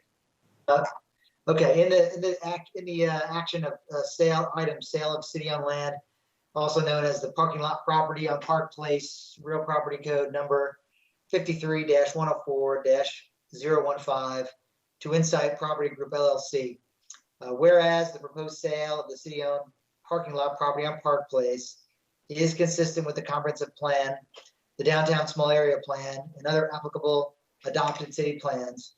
And whereas the incorporation of the parking lot property in the proposed Broad and Washington development project, as well as the proposed use of the property that includes structured public parking spaces, supports the adopted plans and visions for the area. Now, therefore, I move that the Planning Commission recommend that City Council approves the sale of approximately 0.47 acres, known as the parking lot on Park Place, on terms not materially different from those set forth in draft ordinance TO 20-25, as shown to the Planning Commission at its December 2nd, 2020 meeting. So that's the end of my motion. All right, and before I forget, because I've already forgotten, Ms. Bazemore, we didn't have any public comment on this item, did we? No. Thank goodness. I almost botched that. Now, unless there's any comments, I could use a second or Second. Second from Ms. Weiss. All right, last chance. No amendments, question. Then let's take a vote, Ms. Bazemore, please. Chair Rinkin? Yes. Mr. Kratzer? Yes. Mr. Hodiska? Yes. Ms. Peets? Yes. Mr. Puentes? Yes. Mr. Stevens? Yes. Ms. Weiss? Yes. All right, thanks, everybody. That takes care of item 6C, which brings us on to item 6D, the West Falls Church SCSP/SEE parking variance public hearing and recommendation to BZA. Even though I wasn't at the last meeting, I watched the video. You're welcome, Brent. I gave you a really easy meeting to run. You knocked it out in like 20 minutes. That's great. There you go. Happy to see it. So I assume this could be quick since it seemed like we just 2 weeks ago had a chance to ask our questions, but I will give staff a chance to remind us of what we're talking about. You want me to take it, Gary? Yes, you can take it Okay. away, Carly. Thank All you. right. Carly Aubrey with planning staff. Yes, I can keep this really quick. It's basically a variance for the condominium building that's part of the West Falls Church project, and it's to allow stacking of parking spaces and then the placement of columns less than 3 feet from the drive aisle. And primary reason for this is that the strict interpretation of the code in terms of the column placement would create some design issues that would be costly, and then that would make the garage kind of not very user-friendly, kind of loss of spaces and such. And so, and also because of the steel construction and the step-back design that's part of that building.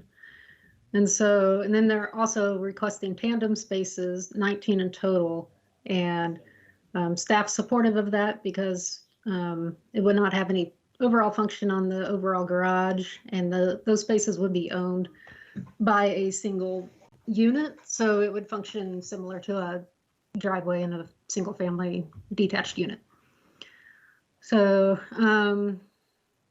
I could go through the variance criteria if there's any questions on those.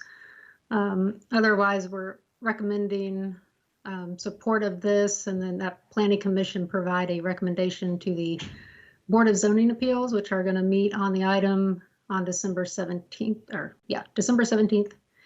And the applicant is here, and we do have their presentation available if there's any questions wanting to look at those plans and how those tandem spaces and the columns would lay out. So at this time, I can open it up to questions for myself or the applicant. All right. Thank you, Carly. Yes, any questions? I personally don't feel like I need a presentation. This seems like a straightforward thing. But if anyone has any questions or comments, go ahead and raise your hand. I'll throw my one comment out, which I generally agree with Brent's comments from last time, which is it's unfortunate that our code couldn't have anticipated this type of scenario and allowed for it in the code. So we'd have to have a variance. But it seems like a logical thing to allow, considering the condo nature, and basically the code clearly seems geared towards public parking with frequent use and the hassle involved with that. And then this is not that. This is a lot more specific. So that's why I don't have any particular problem with it, other than just sort of the administrative nature of it is sort of annoying. But any other comments or questions? No.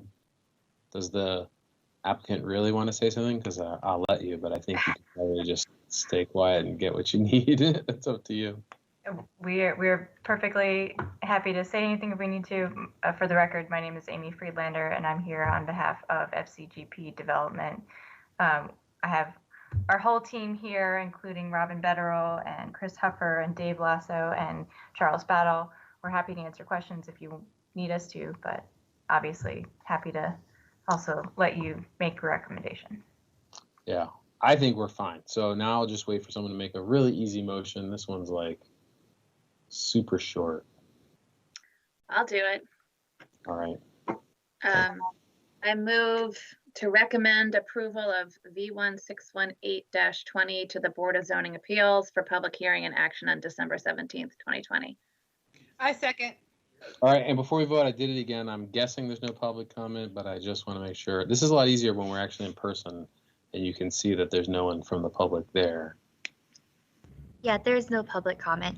All right, so we have a motion by Ms. Weiss, second by Ms. Teets. Can I get a quick roll call vote, please? On those comments.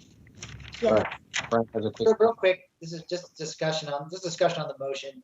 I said it last time, I'll say it again. I mean, I don't want to repeat myself, but I'm going to support the motion. I don't, and I say just somewhat reluctantly, I don't really have any problem, as far as, what this will do. It's just, I've said it before on other issues, in our ordinance. I feel like, we don't anticipate things, and we wind up, using the BZA as sort of the way to get around our own ordinance, and it just, I feel like it's just it's a clumsy and cumbersome way to, get the ultimate result that we want. And obviously things are not always known, and sometimes you learn things after the fact. But now that we know, I would just really encourage staff to go back and take a look at this. Almost the ink is barely dry on this thing. It's only a couple of years old. And if there are tweaks that need to be made to avoid future, variances of this nature, by all means, build in administrative and or other avenues for people to obtain relief from these sections of the code through modifications or waivers without the need for a variance. So just to the extent we can minimize these types of variances, that would be good for all involved. And that's my 2 cents. But I will support the motion. Fair enough. Any other comments before we vote? Okay, Ms. Bazemore, let's go for it. All right, Chair Rankin? Yes. Mr. Krasner? Mr. Wadiska? Yes. Ms. Dietz? Yes. Mr. Fuentes? Yes. Mr. Stevens? Yes. Ms. Weiss? Yes. All righty, another one down. Getting through this. Thank you. You're welcome. Good luck. All right, we're on to item 7, which puts us into work session only about a half an hour later than estimated. That's not too bad. Item 7A is the SEE Uses Code Text Amendment. Staff will give us a rundown on this. I think this is also pretty straightforward, if I understand it correctly. Yep, Carly Aubrey again. So Planning Commission's requested to hold a work session to discuss proposed amendments to the zoning ordinance to add provisions in the B2 zoning district to allow for consideration of uses not otherwise permitted by right as part of a special exception entitlement application. And this ordinance was referred by City Council at first reading to the Planning Commission for its review and recommendation. And this recommendation hearing is scheduled for December 16th. And then the ordinance would go back to Council for a public hearing and final consideration on January 11th, 2021. So currently, Chapter 48, Section 4890 includes the procedures and criteria for approval of special exceptions. And it talks about Council may exercise its discretion by allowing for special exceptions to specific regulations and restrictions. So, and those specific regulations and restrictions that special exceptions can be granted for are described in the zoning districts in which SEs can be sought. So when the special exception entitlements code provisions were adopted, they can be approved to allow for office, hotel, retail, and multifamily residential uses. And the effect of the SEE approvals are to limit the uses to those expressly permitted by the SEE. And then after such approval, no other permitted uses could be allowed, including B2 by right uses. So the purpose of the proposed text amendment is to allow for the consideration of uses not otherwise permitted in the B2 zoning district as part of an SEE.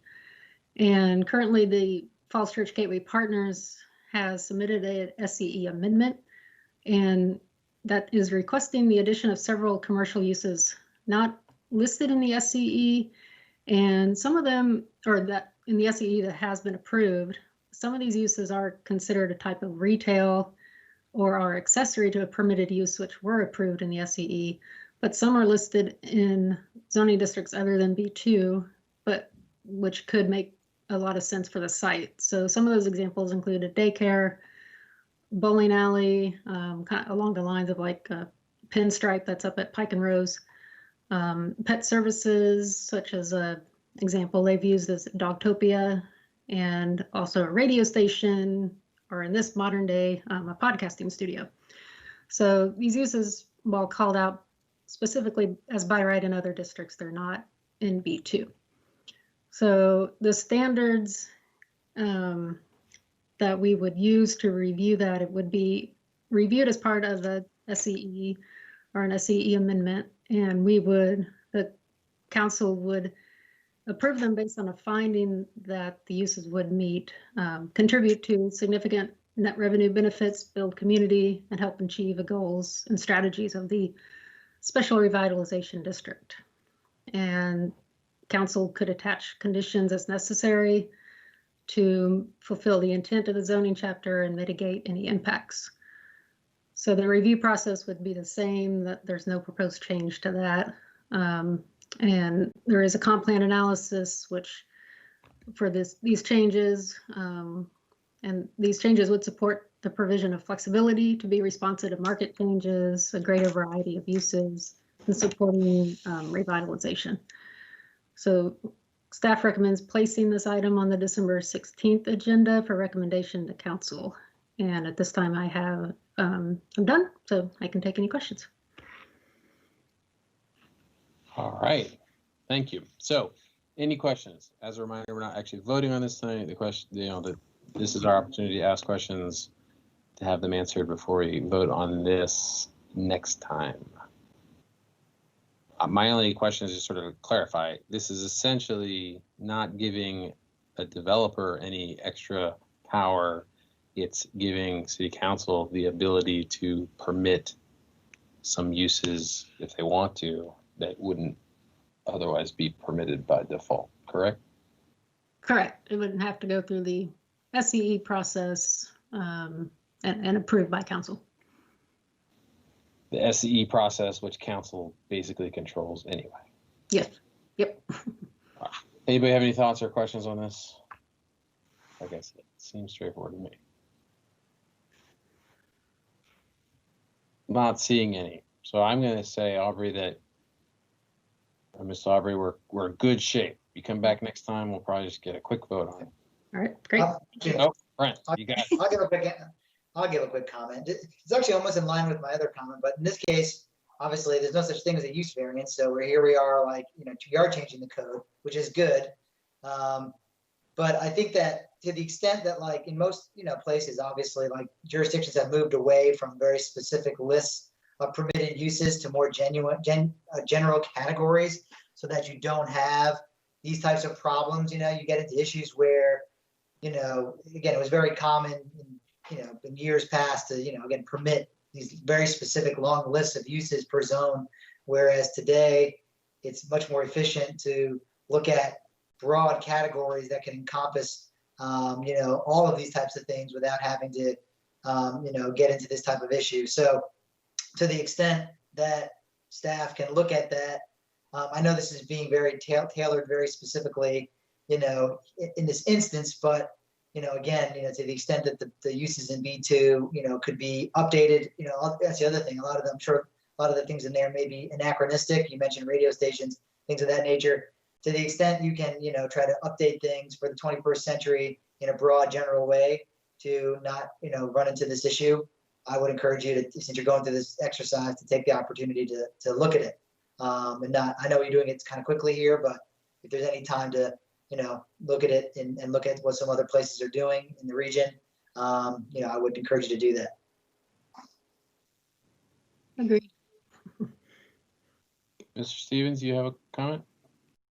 Yeah, I do. Just a quick comment. As you were kind of going through all of this parsing of uses and trying to anticipate where things are going to go, I'm just curious, kind of at a much 50,000 foot level, has staff ever looked at a form-based code concept as something that just strikes me it might be a better way to go on this kind of an issue down the road? Anyway, just like I say, no need to even reply to that, but I'll just throw that out.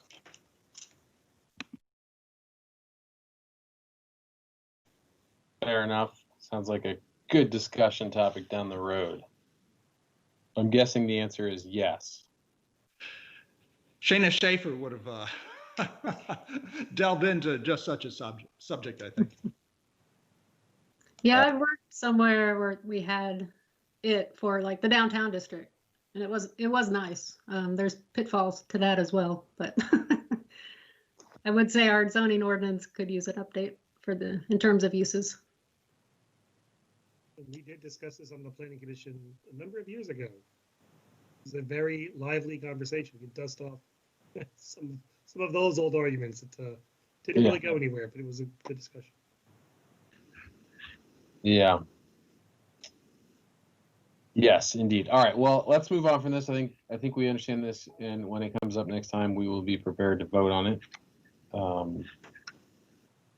So I'm going to look back at the agenda. We're on to item 7B, vertical subdivision code text amendment.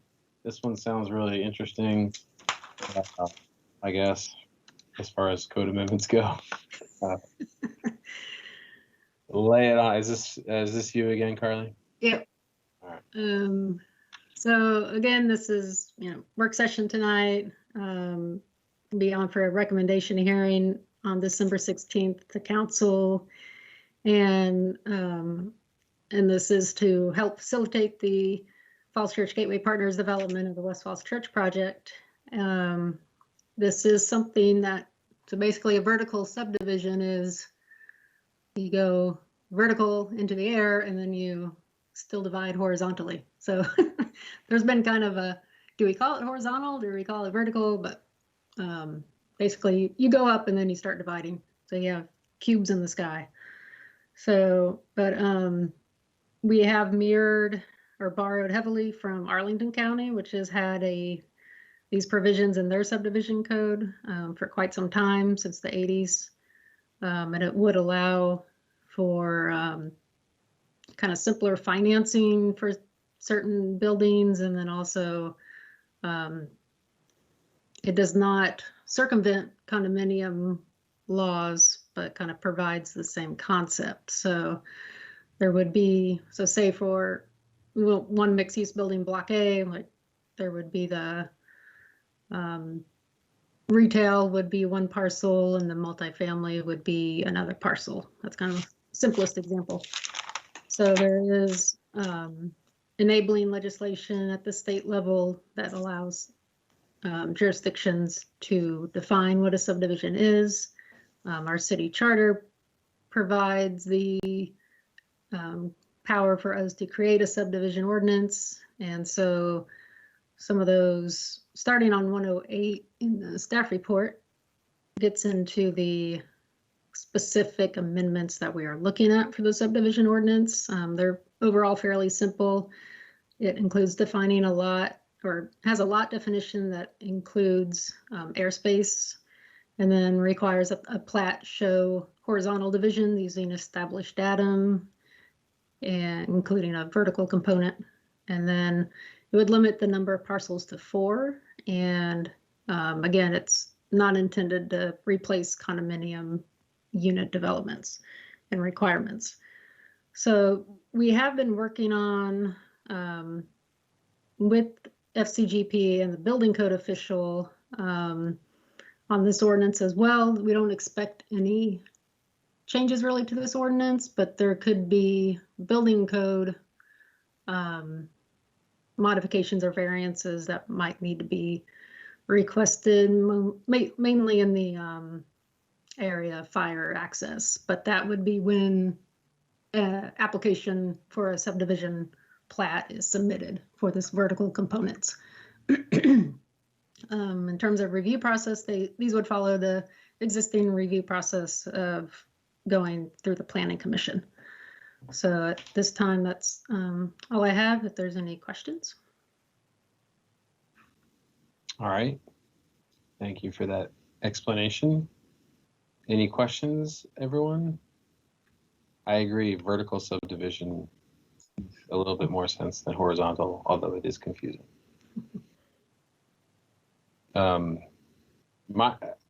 main question is just like, we have contentious and challenging regular subdivisions at times, and presumably creating this vertical subdivision option isn't going to create a whole giant can of worms for us. But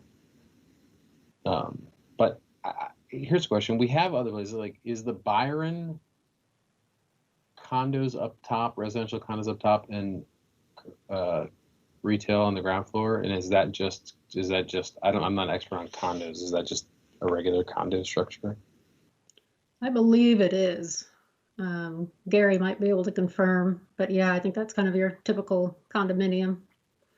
And there's reasons to want to do it this way instead because of base ownership and I don't know. Mhm. Yeah, the applicant or the Falls Church Gateway Partners is still on the call.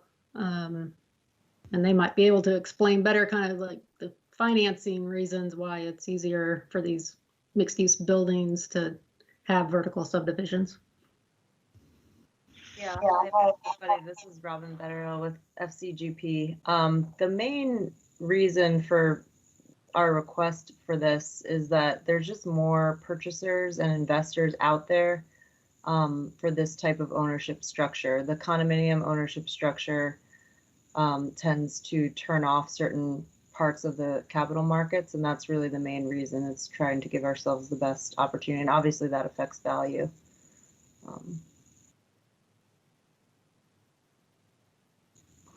All right. Anyone, any commissioners have questions? This seems like a great time to ask.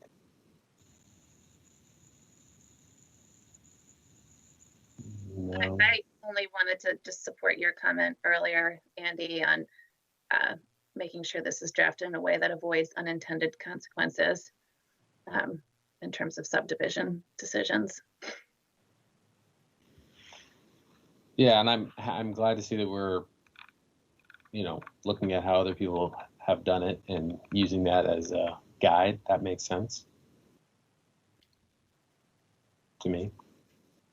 Just a question for staff. I mean, other than Arlington, I mean, it's a fairly, I mean, I'm familiar with the concept and I know of it. Other than Arlington, is there any other jurisdictions in Virginia that allow for vertical subdivisions? I mean, Arlington may be the only one. Is staff aware of anyone else in the Commonwealth that has such a provision in their zoning ordinance? I'm not aware of any in the Commonwealth. I know there are other states that have done it. Yeah, I mean, it's kind of like an alternative, right? It's not, as the applicant said, it's an alternative to condos. Air rights, it's like it's sort of an innovative thing. I don't know how long it's been around. It's somewhat complicated though. I guess, right, the only issue is, it is complicated, so we want to make sure that it's being crafted in such a way, right, that we don't have unintended consequences by opening that up. I guess everyone has had experience with it. And I'll be frank, I'm not that well versed in it. So I'd have to do some research myself, which I didn't have time to do before tonight. But if it's been tailored for this specific, situation, as long as we're not opening up, some other ability that we're not anticipating. It doesn't sound like we are, but I think that's the only issue. Is making sure we've crafted it in a way that it's I guess in this case facilitating a certain development that we're interested in facilitating, but we're not allowing for other things. So I know it's all kind of very vague. I'll be frank, it's an interesting topic that I'd have to dive into a little deeper to really understand more about how it works from a zoning perspective. I understand from a financial perspective and from an owner looking to sell things off. They have their own motivations, but from a zoning perspective, we want to make sure that I looked in the draft language and you use a lot of the terms subjacent, access and common access, street frontage. It seems like it essentially, sort of tries to make it work like common sense. Like you're not going to have a situation where somebody sells off a piece of sky and they don't have any rights to the ground below it. Like it's all sort of, that doesn't seem to happen, but that's probably the simple kind of obvious thing. But if there are more nuanced aspects of it, as far as density and other things, it's just something we need to just make sure we're careful about what we're doing. Ms. Teets, you have a comment or a question? Yeah, I have, well, both. I'm concerned also with the unintended consequences. I was wondering if staff, it looked like Arlington revised this code twice.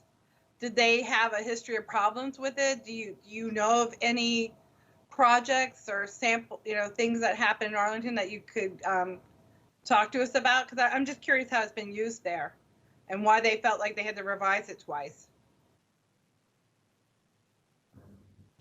I can go back and look. I can't think off the top of my head what those revisions were, if they were substantial revisions. And there are, like as a staff report mentioned, there's they have recorded some, and what those actual specific projects are, I can't think off the top of my head what those are, but we can get that information for next time.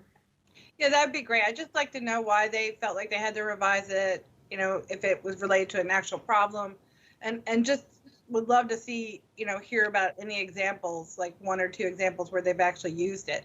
And I guess because I was looking at, you know, the code changes, and I was just wondering, I mean, for us, would it be safer to limit this type of subdivision to special exception projects only, mixed use? Because the way we're using it, or we want to use it, on the current special exception that's, you know, that's looking for this, it seems to me that this kind of subdivision would be best as part of a mixed use development.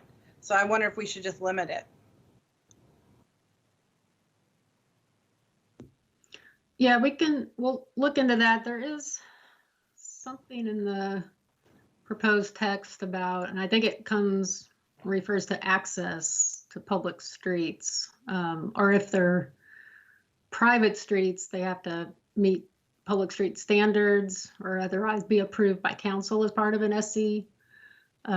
Otherwise, we didn't really limit it. I think realistically, nobody would probably seek to do this unless it was part of a mixed use project. I agree, but I just, you know, you never know what people will try to do with a code change like this. And I did see the language about, like, if it, you know, if it's a special use project or special exception project, and that they had internal private streets, that the council can make an exception for it being on a private street, not a public. But still, I think I would prefer that, since we're actually doing it mostly for one project that is a special exception, that at this point we include a limitation that it must be part of a special exception project. I think that would be the best first step, rather than just kind of opening it wide like this. And unless the information from Arlington makes me feel like it's safer than it seems. But anyway, that's just my feeling. Okay. Thanks. All right, thanks for that comment. Anybody else have a question before we move on? Actually, I have a question. Yep. So, for example, you know, we here at the Planning Commission approve subdivisions as part of one of our duties. Would we now be, I assume that would now include vertical subdivisions as well? If this ordinance was right? Yes, we're not proposing any change to the review process. Right. So, yeah, I mean, I think there's just a lot of things that I think just need to be looked at. Everything from density to, like, again, does the comprehensive plan now the land use map have to include the air rights or the vertical, nature above the ground? It just gets a little tricky.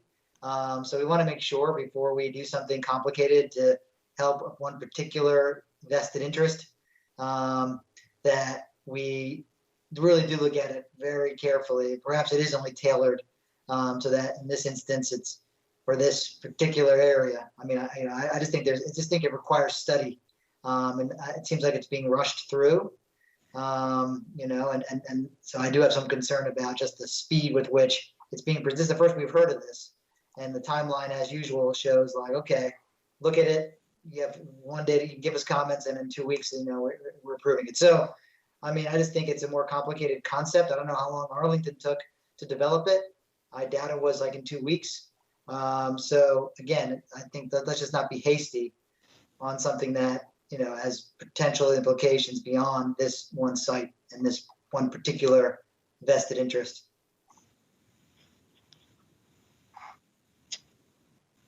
Sounds good. Robin, you have a comment or an answer? Yeah, I did just want to say, as far as staff city staff is concerned, and I guess Carly, this is perhaps more your comment to make, but as the applicant, we've been working with staff, including the city attorney's office, the building code officials, and planning staff for the better part of the last, I don't know, Carly, 90 days or more even on this. So I appreciate that you guys are just seeing it, and hopefully, you know, staff can give you a little bit more comfort as to all of the due diligence that they've been doing. And, you know, we've obviously been trying to support them with all the information we have. I also just want to point out that in New York, this has been a thing for decades. And so, you know, that might be a place to look for, you know, more information as to how they kind of administer it and use it. But it definitely does not affect density. I can say that with absolute certainty. It's really just an alternative to a condominium structure. So it's not like a kind of tricky thing that someone could use to sneak more density or, you know, really impact the zoning in any particular way. It all comes down to the way that the parts of the building, if you will, the different uses can be carved up and, you know, given to different ownership. So that's all I wanted to point out, that there has been quite a bit of due diligence by your city staff. Yeah. Yeah, I'll just add that city attorney has been in several discussions with Arlington County, their county attorney office, and then also the building code officials on how they've used this ordinance and any issues they've seen. So I can touch base with her again before the next meeting. Yeah, I think the general vibe we have is this seems straightforward and appropriate, and certainly in this case, not a big deal, but also a pretty new thing. And we've already covered a couple of things tonight where we didn't quite have it right the first time we did it, and it didn't create a big problem. But so I think anything you can do coming into the next meeting to dig up some more kind of reassuring, like, hey, this is really how it works, these are the actual challenges faced, that would, I think, help us feel more comfortable. Mr. Stevens. Just a quick comment. It might be helpful, since our partners, the Gateway partners, have projects both in DC and Maryland, if they've had any experience in those two jurisdictions a little closer by than New York is, let's say. That's it. Thanks. Thanks, Tim.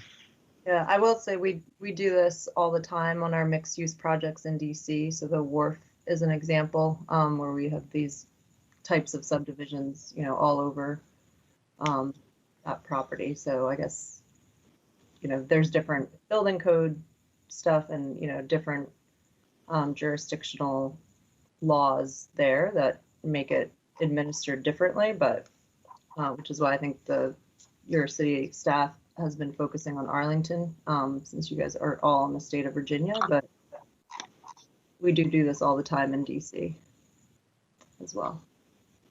All right, thanks. Ms. Weiss, and then I think Mr. Snyder wants to jump in, but Corey, you can go first. Yeah, I mean, I don't have any objection to it in concept, and in terms of in mixed use or, you know, C2 areas. What I'm concerned about is more, I think, an issue that staff would need to look at rather than external market issue. I think I'm concerned with strange wording that people could use to exploit loopholes. And, you know, we know from recent experience that it turns out a side yard can wrap around two different sides of the house, right? So I'm looking for avoiding unintended consequences so weird things don't start happening in, for example, R1 districts that subvert the intent of the code. All right, sounds good. Mr. Snyder, you have a comment. You're muted again, so you'd have to unmute.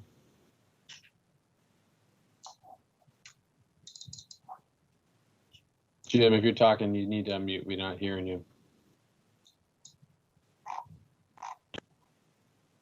There you go. Well.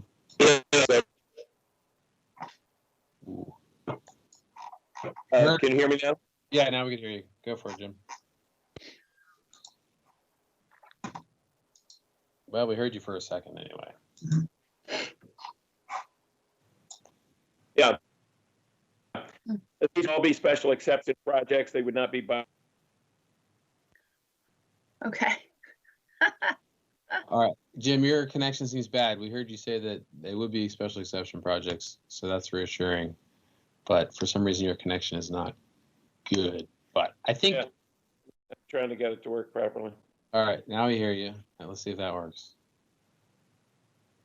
I think the special exception project, I don't believe in the City of Falls Church you would be doing this as a by right type of development. A special exception gives you the ability to control any unintended wrinkles that you might come up with, because you'd be reviewing the subdivision in the context of a project with details. So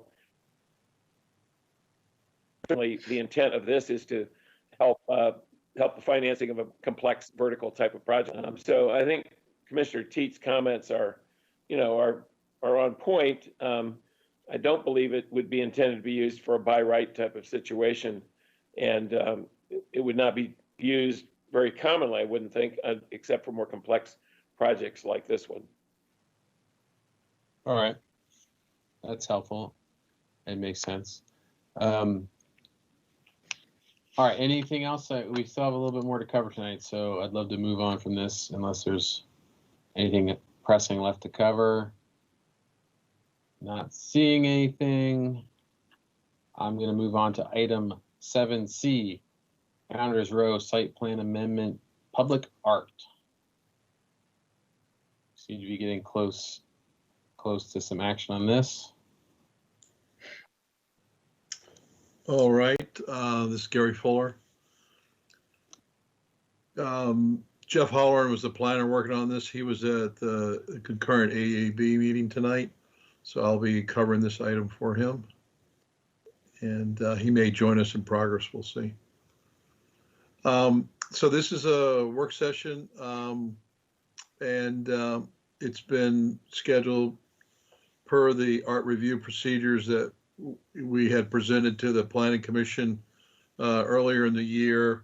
This application was filed in February 2020, and then with the pandemic ended up being on hold, and then we got it going again in July, and Art and Humanities Council was able to hold several reviews and public hearings concurrently with those on July 16th, September 17th, October 22nd, and the AAB also looked at it in the month of September as well as November.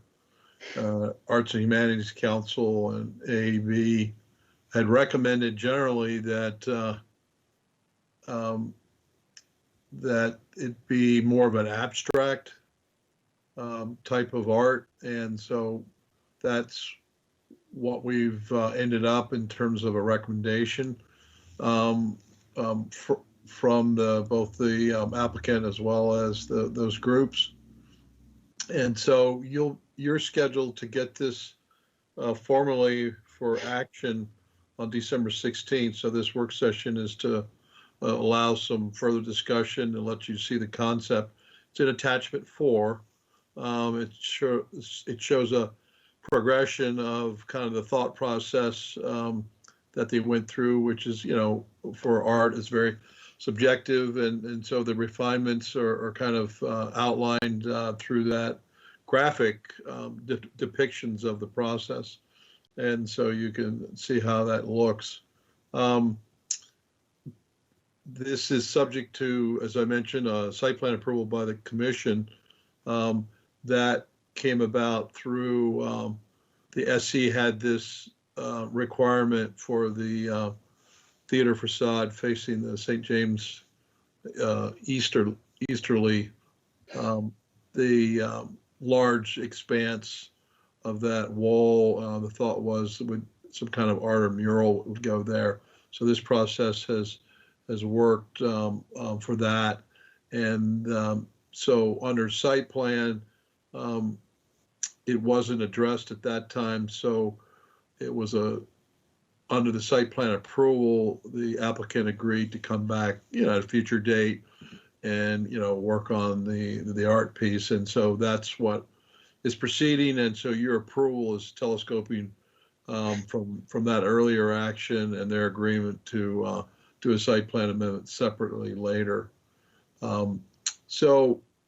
Just to go back a little bit, the applicant had contracted with Street Sense early last year to carry out the development of the mural and so forth, and so their general 30,000 foot versions were introduced in 2020. We call them high level concepts, and then we went through the review process with the Arts and Humanities Council and the AB, with the Planning Commission having final authority on it.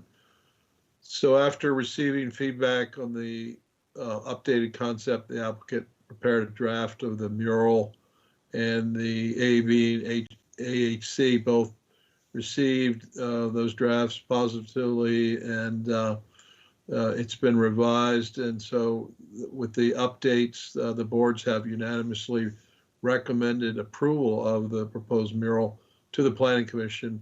And they did that at their November meetings. So at this point, I will turn this over to you for any questions. The report does outline some of the other criteria that we use for analysis. The process was developed specifically for this using the Arts and Humanities Council and the AAB. So anyway, that's my staff report. Being a work session, happy to take your comments and address those items. Thank you. Thanks, Mr. Fuller. Any comments or questions about the public art? Please raise your fake hand so I can call on you. I'm not an art kind of guy. I mean, I like art, but I don't have a good eye for it. Look good to me. I mean, at this point, we've gone through the process, right? We're really down to the part where we give feedback if we think it's terrible or something, right? Which would be weird since all the other groups have given it the thumbs up. All right, Mr. Stevens, thank you. Comment? Yeah, just a quick question. I think I read this. It's been several days since I looked at the attachments on this agenda item, but were members of the St. James Church consulted, given that they will have a rather direct view of this for an awful long time? My understanding is, and I'll double check it, and maybe, we'll, anyway, we can report back to you at your December 16th meeting, but yes, they've been apprised of it, and they were under some regular communications, and so the extent of their participation, I'll get a determination on that, and have that in the staff report for your December 16th meeting. Hey Gary, this is Joe Muffler from Mill Creek. I'm here if you want to pitch in on that. Oh yeah, you'd be able to address that much better. Yeah, no, for sure. So, Mr. Stevens, yes, St. James was contacted directly on multiple occasions. They were present at every meeting. And to your point, they and the Park Avenue neighbors were given chief concern over not only what the content, but the style, the colors. We got a lot of feedback about making this a little bit busier, a little bit brighter. And the St. James Church came out and said, please don't make this any brighter. Keep it, cool colors, muted colors as much as possible. And we gave their concern priority, candidly, just given how prominent this is going to be displayed on their property. Yeah, this can't be an easy thing for you. You're kind of in the middle of a lot of different groups here, but I just, especially wanted to make sure at least they had the St. James representatives had a good opportunity to express their opinions and so forth. And it sounds like they have, and that you've listened to it. So I appreciate that. They have. They were on the Arts and Humanities Council meeting a week ago, whenever the last one was, when they recommended this to Planning Commission, and their representative essentially gave it the thumbs up and said that this is they like where we were going with this. Thank you. Thanks, Mr. Stevens. Any other comments or questions?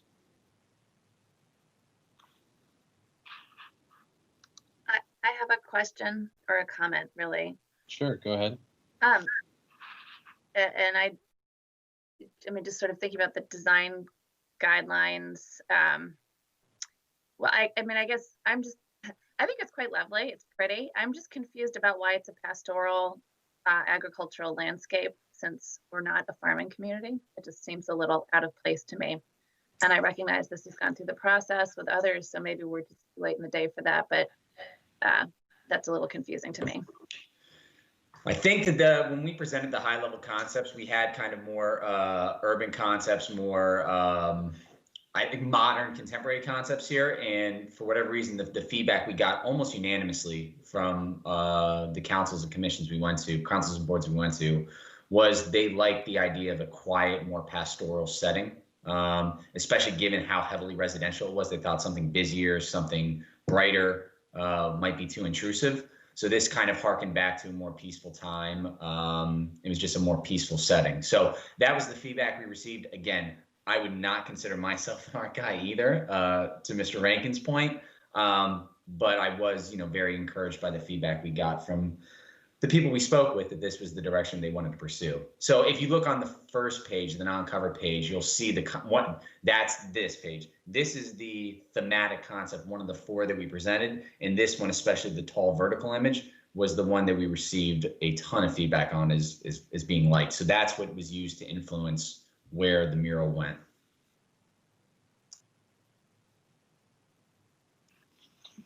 All right, any other comments?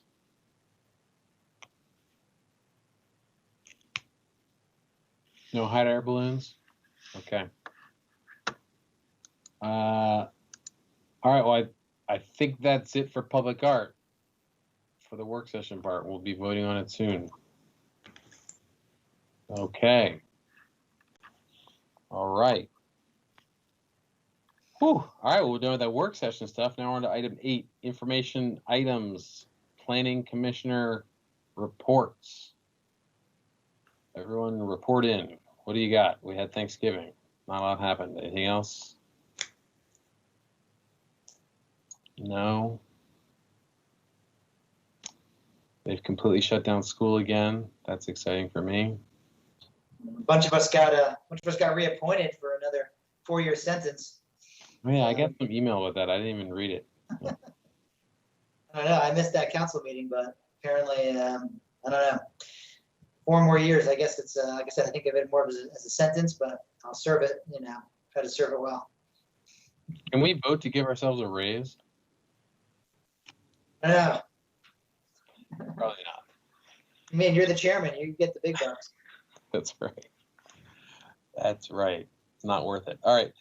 Well, actually, relatedly, I was up for reappointment this year, at the end of this year, and I notified council that I was not looking for a reappointment. I do not think that my term ends as of the next meeting, my 4 years, but at this point, I think I'm still serving until a replacement is found. So I don't think next meeting will be my last, but if I hear differently from council, then it will be, after 12 years of being on the planning commission. So your sentence is almost up. It's almost up. You're basically on supervised release now until they can replace you. That's right. Well, that'll be a bummer for us, but Jeez. 12 years is a good run. Yeah, no, it was with a lot of consideration. I did not rush to that decision, but I think at this point, where I'm at right now, it's the right decision. But it may continue for months and months and months into 2021, just depending on what the council does. Got it. Well, I'm sure we'll have a chance to say our proper goodbyes whenever that time comes to pass. Mr. Stevens, you couldn't find a meeting to go to? Come on. Well, I did have one, but just hearing Mr. Wadiska's comment, he kind of upstages whatever little bits I was going to pass on, because I really associate my my tenure here with the Planning Commission with Russ. So it'll be a new day indeed when he's no longer with us. So sorry to hear that. Having said that, I did attend listened in on the EDA meeting, at which there was a pretty lively discussion of affordable housing. If anybody wants to go back and listen to that discussion. They also are working on a sign at Kaiser to light up when the parking is available there. That led to some interesting discussion as well. And possibly could, one thing that could affect our CIP discussion, because apparently there was some money in there previously about an elevator at the Kaiser garage to make it easier for people to access higher floors. I don't recall that, but apparently it was removed somehow in the last cycle, and that was cause for some concern. So that's it. All right, thanks for that update. Any other reports? No.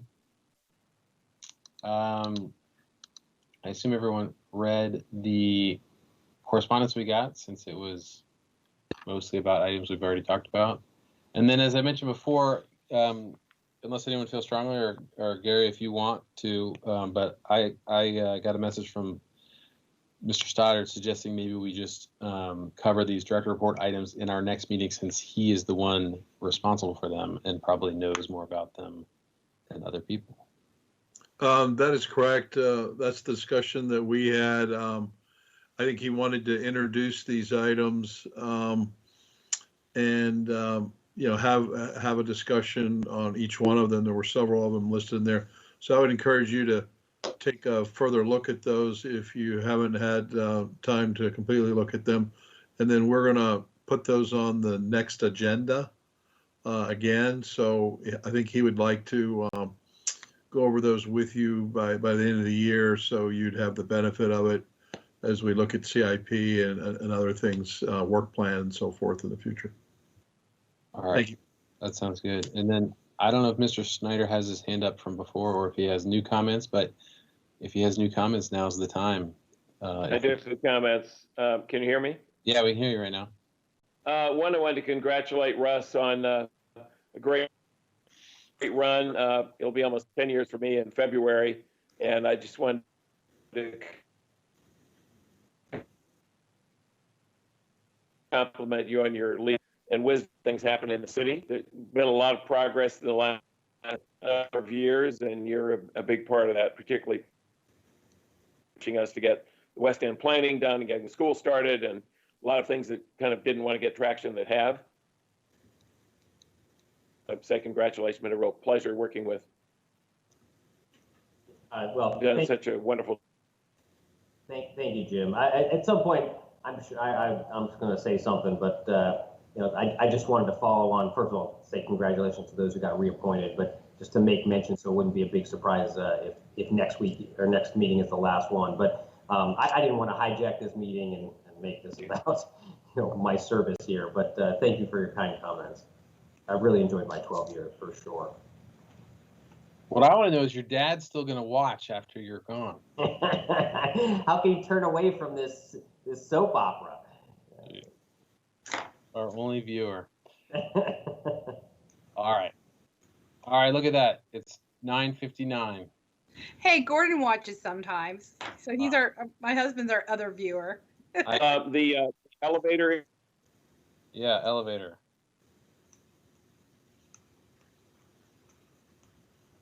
We should use the elevator budget to get Jim a new phone, because we can't hear him, unfortunately. Now as to the garage, the upper levels of the Kaiser. Maybe Jim's in an elevator. Access. Jim, we can't really hear you. You're breaking up, but we'll cover the elevator in the Kaiser garage in the next meeting. Maybe that's where you are right now. I don't know why your phone's breaking up, but unless there's anything else, I'm going to adjourn this meeting because I told my wife I'd wrap it up. Yeah, for CI. So, are we done?